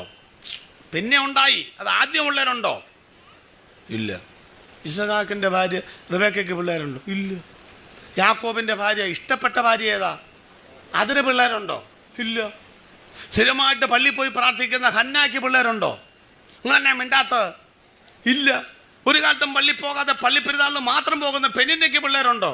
അത് ആണ്ടുതോറും ഫലം കായ്ക്കുക. അഹരോന്റെ കൂറിന്റെ ക്രമപ്രകാരം കൃത്യമായി ധൂപം കാട്ടുന്ന സക്കര്യാവിന്റെ ഭാര്യ എലിസബത്തിലെ കൊച്ചുണ്ടോ? ഇല്ല. എന്നാ കാര്യം? ഈ പാട്ടും പ്രാർത്ഥനയും കണ്ടപ്പം പുള്ളി വിചാരിച്ചു ഇതിനകത്തുകൂടായിരിക്കും എൻ്റെ തലയെടുക്കാൻ വരുന്നവൻ. അങ്ങനെ യുദ്ധതന്ത്രജ്ഞനായ സൈന്യങ്ങളുടെ ദൈവമായ യഹോവ അവന്റെ മുഴുവൻ ഏകാഗ്രതയും ഇവരുടെ പിറകെ വിട്ടേച്ച് യേശു ജനിക്കുന്നതിന് 6 മാസം മുൻപ് എലിസബത്തിന്റെ അകത്ത് വഴിയൊരുക്കാൻ വന്ന യോഹന്നാൻ അവരെ കൊടുത്തേച്ചും സക്കര്യാവിന്റെ വായം പൂട്ടി ഇവന്റെ വായം പൂട്ടി മിണ്ടാതിരുന്നപ്പം വിചാരിച്ചു ഇവനായിരിക്കും എന്റെ തലയെടുക്കാൻ വരുന്നവൻ. അവന്റെ പിറകെ നടത്തിയിട്ട് കാലഘട്ടത്തിന്റെ യുഗപ്രഭാവ വീരനായ യേശുവിനെ കന്യക മാതാവിൽ കൂടെ ലോകത്തിന് ജന്മം നൽകിയ ദൈവം. എന്നാ മർമ്മമാ. 2.5 കൊല്ലം കഴിഞ്ഞപ്പം കണ്ടുപിടിച്ചു ഒരു മിന്നാട്ടം പോലെ. എല്ലാവരെയും കൊന്നുകളഞ്ഞേക്കാൻ പറഞ്ഞു. കുഞ്ഞുങ്ങളെ കൊന്നുകളഞ്ഞു. അവൻ മേലുകാവ് മറ്റേ കാഞ്ചനങ്ങാവിൽ ഉപ്പുംചാക്കിന്റെ പുറത്തിരിക്കുക. യേശു എങ്ങാനും പള്ളിക്കുടത്തിൽ പോകണ്ടോന്ന് അറിയാൻ. യേശുവിനെ പള്ളിക്കൂടത്തിലും വിട്ടില്ല ദൈവം. അത് ഞാൻ കഴിഞ്ഞ പ്രാവശ്യം പറഞ്ഞുകൂടെ അല്ലേ? എന്താ കാര്യം? യേശു പള്ളിക്കൂടത്തിൽ പോയാൽ ഒക്കുകയില്ല, അതുകൊണ്ടാണ്. അവിടെ ചെല്ലുമ്പോൾ ആദ്യം പറയും ആപ്ലിക്കേഷൻ പോകും പൂരിപ്പിച്ചുകൊണ്ടിരാം. എന്നാ പൂരിപ്പിക്കാനാണ്? മാതാവിൻ്റെ പേര് മറിയ, അപ്പൻ്റെ പേര് സ്വർഗസ്വനായ പിതാവ്. അഡ്മിഷൻ കിട്ടുമോ? നിങ്ങൾക്ക് അഡ്മിഷൻ കിട്ടുമോ? പിന്നെ യോസേപ്പ് എന്ന് എഴുതാൻ പറ്റുമോ? യേശു നുണ എഴുതുമോ? അപ്പം ഈ വികൃതിക്ക് പോണ നേരം കൊണ്ട് പോകാതിരുന്നാൽ പോരെ? അവൻ പോയിട്ടില്ല. അവന് മാതാവില്ല, പിതാവില്ല. അങ്ങനെയുണ്ട് വചനത്തിൽ. ഈ ഭൂമിയിൽ അവന് പിതാവുമില്ല, അവിടെ അമ്മയുമില്ല. അവിടെ അമ്മയും ഉണ്ടാകാൻ സാധ്യതയില്ല. അവിടെ അമ്മ ഉണ്ടാകാൻ സാധ്യതയില്ല. അവിടെ അമ്മ ഉണ്ടാകാൻ സാധ്യതയില്ല. സ്വത്രം പറയുന്നവരെ പറഞ്ഞുകൊണ്ടിരിക്കും അവിടെ.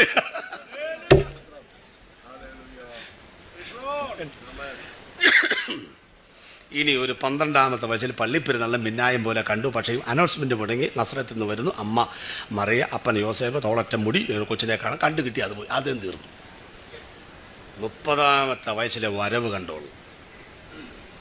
യോഹന്നാനെങ്ങനെ നിൽക്കുമ്പം പിശാച് നോക്കി, ഇവനാണ് എൻ്റെ തലയെടുക്കാൻ വരുന്നവനല്ലേ? അസിസമായി കിടക്കുന്ന മുടി, പുരോഹിത വസ്ത്രത്തിന് പകരം അരയിൽ തോൽവാറ്, വെട്ടുക്കിളി, ഈ മരത്തിൽ നിന്നുണ്ടാകുന്നൊരു ഇനം കായാണ്, അത് തീറ്റ. പ്രസംഗിക്കാൻ വരുന്നവരോട് എന്നാ പറയുന്നത്? സഹോദരി സഹോദരന്മാരെന്നാണോ വിളിക്കുന്നത്? നിങ്ങളെ പറ്റി അങ്ങനെ നിങ്ങൾ വിളിച്ചാൽ നിങ്ങൾ യോത്തിന് വരുമോ? പിന്നെ ഞങ്ങൾ എന്നാക്കെ പറഞ്ഞിട്ടാണ് വരുന്നത്? ഭയങ്കര പ്രസംഗം. അപ്പം പുള്ളി വിചാരിച്ചു ഇവനായിരിക്കും എൻ്റെ തലയെടുക്കുന്നത്. അപ്പം യോഹന്നാൻ പറയും, എൻ്റെ പിന്നാലെ ഒരുവൻ വരുന്നു, അവൻ്റെ ചെരുപ്പിൻ്റെ വാറഴിപ്പാൻ ഞാൻ യോഗ്യനല്ല. അവൻ എന്നേക്കാൾ വലിയവൻ, വീശുമറോ അവൻ്റെ കയ്യിലുണ്ട്. അവൻ കളത്തെ മുറ്റം വെടിപ്പാക്കും, പതിരിക്കിടാത്ത തീയിലിട്ട് ചുട്ടുകളയും, ഓതുമ്പകൾ. അതാര് ഇവൻ്റെ പിന്നാലെ വരും? നോക്കുമ്പോൾ യേശു വരുന്നു. യേശുവിനെ ഈ പുള്ളി കണ്ടതാ, പക്ഷേ യേശുവാണെന്ന് മനസ്സിലായില്ല. എൻ്റെ ഭാവനയാണ് കേട്ടോ. യേശു ഇങ്ങനെ രാവിലെ ഇങ്ങനെ ഒരു സഞ്ചി കൊണ്ട് പോവും, വൈകുന്നേരം വരും, പിന്നെയും പോവും. അപ്പം വിചാരിച്ചു എന്നതാണ് ഈ സഞ്ചി കൊണ്ട് പോണത്? ചിലപ്പോൾ ന്യായപ്രമാണം പഠിക്കാൻ പോണതായിരിക്കുമോ? ഒരു പ്രാവശ്യം എന്താ ചെയ്യും, സഞ്ചി ഈ പിശാചിങ്ങനെ പൊളിച്ചു നോക്കി. എന്തുവാണെന്നറിയാം? ഓ, സമാധാനമായി. 2 വീതുളി, ഒരു ഒരു ഒരു പിന്നെന്താ, ഒരു കൊട്ടുപടി, ഒരു മുഴക്കോല്. മനസ്സിലായി ഇവനാരാ? തച്ചൻ. മരപ്പണിക്ക് പോണതാ. ശരിയാണച്ചാ, തച്ചനാണച്ചാ. നിങ്ങൾ പറഞ്ഞ യേശു തച്ചനാണെന്ന്. പക്ഷെ ഒരു വ്യത്യാസമുണ്ട്. 5-6 മീറ്റർ മാത്രം നീളം വരുന്ന മരമുട്ടിയുടെ മുമ്പിൽ കയറിയിരുന്ന സെൻറ്റിമീറ്റർ നീളം വരുന്ന ചിന്തേര് കൊണ്ട് പിടിച്ച് ചിന്തിച്ച് വലിച്ച് മരത്തിൻ്റെ വളവ് മാത്രം നിവർത്തുന്ന മരാശാരി മാത്രമല്ല ഞങ്ങൾ പ്രസംഗിക്കുന്ന ക്രിസ്തു. കൂട്ടിക്കുഴച്ച മണ്ണുകൊണ്ട് പണിത മനുഷ്യൻ്റെ മനസ്സിൻ്റെ തകർച്ചകൾ പണിയാൻ കഴിയുന്ന, കരിനിയമങ്ങൾക്കും കാക്കികൾക്കും നിയമങ്ങൾക്കും ഇവിടെ നന്നാക്കാൻ കഴിയാത്ത ക്രിമിനലുകളെ, 218 കേസുള്ള മുഹമ്മദ് ചന്ദ്രനെ, ഫിലിം കോക്കേസ് കൊലപാതകത്തിന്റെ പ്രതികളെ, വെള്ളത്തൂവൽ സ്റ്റീഫനെ, ഞങ്ങളുടെ മത്തായിച്ചായനെ ഒക്കെ മാനസാന്തരപ്പെടുത്തുവാൻ കഴിയുന്ന ഒരു ദൈവമാണെന്നേ കർത്താവായ യേശുക്രിസ്തു. ഈ പ്രപഞ്ചത്തിന്റെ പെരുന്തച്ഛനായ ശില്പിയാണെന്ന്, തലമുറകളെ തലതെറിച്ച തലമുറകളെ ഉരുക്കി പണിയുവാൻ കഴിയുന്ന ഒരു ഇതിഹാസ പുരുഷനുണ്ടെങ്കിൽ ഞങ്ങൾ ആവർത്തിച്ചു പറയുന്നു, ഞങ്ങളൊക്കെ പിടികൊടുക്കാത്ത പുള്ളികളാണെന്ന്. പെന്തക്കോസിനകത്ത് ഓടിക്കേറിയതല്ല, അരക്കൈ നോക്കിയതാ കയറാതിരിക്കാൻ. താൻ്റെ ഉൾക്കൈയിട്ടോണ്ടിരിക്കുന്നു, കണ്ടോ? അതുകൊണ്ട് പറയട്ടെ പ്രിയപ്പെട്ടവരെ, അനുഗമിക്കാൻ കൊള്ളാകുന്ന ഒരുവനുണ്ട്. ഇന്ന് രാത്രിയിൽ ഈ പഞ്ചായത്തിനെ പണിയാൻ കഴിയുന്ന, തലമുറകളെ പണിയാൻ കഴിയുന്ന, കേരളത്തെ പണിയാൻ കഴിയുന്ന, നിന്നെ പണിയുകയില്ലെന്ന് പറഞ്ഞ് ഇടിച്ചു പൊളിച്ച പിശാചിന്റെ മേൽഗതികളെ മാറ്റിക്കളഞ്ഞ് നിന്നെ പണിയാൻ കഴിയുന്ന ഒരുവനാണ് ഞങ്ങൾ പ്രസംഗിക്കുന്ന ക്രിസ്തു. ചാലക്കടവിലേക്ക് വരാം. പിശാച് നോക്കി നോക്കുമ്പോൾ യോഹന്നാൻ പറഞ്ഞു, അപ്പോൾ അത് ശരി, നീയാണല്ലേ ദൈവം. അപ്പം പിശാചിന്റെ കൺഫ്യൂഷൻ എന്ന് പറഞ്ഞ് അവസാനിപ്പിക്കുക ഞാൻ. നമ്മളെ തലവേദന എടുപ്പിക്കുന്ന ആളാണ് പിശാച്. പിശാചിനെ തലവേദന എടുപ്പിക്കുന്നവനാണ് ദൈവം. ശ്രദ്ധിച്ചോ? യോഹന്നാൻ വലിയവനാണെന്ന് പറഞ്ഞു നിൽക്കുമ്പോൾ യോഹന്നാൻ പറഞ്ഞു, ഈ നിൽക്കുന്നവനാണ് വലിയവൻ. അപ്പം അവൻ പറഞ്ഞു, നീയാണ് വലിയവനല്ലേ? അപ്പോൾ യേശു പറയാം, സ്ത്രീകളിൽ നിന്ന് ജനിച്ചവരിൽ ഈ നിൽക്കുന്ന പുള്ളിയേക്കാൾ വലിയവൻ ആരുമില്ല. പിശാച് പറയാ, നീ പറഞ്ഞു അവനാ? അവൻ പറഞ്ഞു നീയാ. അപ്പോൾ യോഹന്നാൻ പറയാം, ഞാനങ്ങനെ ഒരുപാട് പേര് സ്നാനപ്പെടുന്നെങ്കിലും നിൻ്റെ കൈ കൊണ്ട് ഞാൻ സ്നാനപ്പെടാം. അപ്പോൾ ആരാ വലിയവൻ? യേശു. അപ്പോൾ യേശു പറയുക, ഇപ്പോൾ സമ്മതിക്കുക, എങ്ങനെ സകലം നീതി നമുക്ക്. അപ്പോൾ ആരാ വലിയവൻ? സത്യം പറഞ്ഞാൽ ഒരു തലവേണ്ട ഗുളിക കഴിക്കാൻ തോന്നി പിശാചിന്. ഞാൻ ദൂത് പറഞ്ഞോട്ടെ, നിന്റെ തലയെടുക്കുമെന്ന് വെല്ലുവിളിച്ചവൻ്റെ കണ്ണിൻ്റെ മുമ്പിൽ കൂടെ അബദ്ധത്തിൽ ഒരു പ്രാവശ്യമല്ല 3 പതിറ്റാണ്ട് യേശു കർത്താവിനെ നടത്താൻ ദൈവത്തിന് കഴിയുമെങ്കിൽ 26-ൽ സഭ ദൂതേറ്റെടുത്തു നിങ്ങളുടെ തലയെ വെല്ലുവിളിക്കുന്നവന്റെ തലയിൽ കൈവച്ച് പ്രാർത്ഥിക്കുവാനുള്ള ഒരു നിയോഗം ദൈവസഭയ്ക്ക് ദൈവം നൽകുമെന്ന് പറയുമ്പോൾ അതിനെ വിശ്വാസത്തോടെ ഏറ്റെടുക്കുന്നവരെ കരമടിച്ച് ദൈവത്തെ സ്തുതിക്കണം. രണ്ടും കൂടെ വെള്ളത്തിലേക്ക് ഇറങ്ങി. അപ്പോഴും സംശയം, ആരാ വലിയവൻ? ക്ലിയറായി. യേശു മുങ്ങി, യോഹന്നാൻ മുക്കി. മുങ്ങിയവൻ വിശ്വാസി, മുക്കിയവൻ പാസ്റ്റർ. അപ്പൊ ആരാ വലിയവൻ? യേശു മുങ്ങി വന്നപ്പം ദൈവത്തിന്റെ ഡിക്ലറേഷൻ അത് പഠിച്ചോളണം. ആരാ വലിയവൻ? ദൈവം പറഞ്ഞ ഭാഗം നോക്കിക്കേ. ഇനി യഹൂദയെ ജനിപ്പിച്ചു, എലയാസർ മത്താനെ ജനിപ്പിച്ചു, മത്താൻ യാക്കോബിനെ ജനിപ്പിച്ചു, യാക്കോബ് മറിയയുടെ ഭർത്താവായ യോസേപ്പിനെ ജനിപ്പിച്ചു. അടുത്ത വാക്ക്, അവളിൽ നിന്ന് സ്ത്രീയുടെ സന്തതി വരുന്ന വരവ് കണ്ടോ? അതുകൊണ്ട് ദൈവം പറഞ്ഞു, ഇവൻ എലീഹൂദിന്റെ മകനായ, എലയാസന്റെ മകനായ, മത്താന്റെ മകനായ, യാക്കോബിന്റെ മകനായ, യോസേപ്പിന്റെ മകനല്ല, ഇവൻ എന്റെ പ്രിയപുത്രൻ, ഇവന് ചെവി കൊടുപ്പീ. നമുക്ക് ക്രൂശിലേക്ക് ഒന്ന് അവസാനിപ്പിക്കാം. മക്കളെ, സ്തുതി ചെയ്യും മനമേ എന്ന പഴയ പാട്ടിന്റെ മരണാധികാരിയായിരുന്ന കോരനാം അത് പാടി ആരാധിച്ചിട്ട് വേണം പോവാൻ. കേട്ടോ, സ്തോത്രം. ആരാധിക്കുമ്പോൾ ഇന്ന് അവൻ്റെ കെട്ടങ്ങ് പൊട്ടണം. യേശു ക്രൂശിൽ മരിച്ചപ്പോൾ പിശാച് ചോദിച്ചു, ഈ പാപി എനിക്കുള്ളതല്ലേ? ദൈവം പറഞ്ഞു, അവൻ പാപിയല്ല, പാപത്തിന്റെ ശമ്പളമാണ് മരണം. അവൻ പാപം ചെയ്തിട്ടില്ല, പാപത്തിൽ ജനിച്ചിട്ടില്ല, പാപം അറിഞ്ഞിട്ടില്ല. പിന്നെ എങ്ങനെ അവൻ മരിച്ചു? പകരക്കാരനായി മരിച്ചു. എന്ത് പകരം? നീ എന്റെ ന്യായപ്രമാണം വെച്ചല്ലേ നേരത്തെ പാപത്തിൽ ആഴ്ത്തുന്നത്. കണ്ണിന് പകരം കണ്ണ്, പല്ലിന് പകരം. അതുകൊണ്ട് നീ മരണം കൊണ്ടാണ് എൻ്റെ ജനത്തെ കീഴടക്കിയതെങ്കിൽ അതേ പ്രമാണം വെച്ച് നിന്നെ ഞാൻ കീഴ്മേൽ മറിക്കുന്നു. മക്കൾ ജഡരക്തങ്ങളു കൂടിയവരാകൊണ്ട് അവനും അവരെ പോലെ ജഡരക്തങ്ങളു കൂടിയവനായി മരണത്തിന്റെ അധികാരിയായ പിശാചിനെ നീക്കി നിന്റെ അടിമ നുഖത്തിൽ കിടന്നവരെ ജീവപര്യന്തം വിടുവിക്കുവാനുള്ള മരണാധികാരത്തിന്റെ കൈമാറ്റം ഞാൻ അവന് കൊടുത്തിരിക്കുന്നു.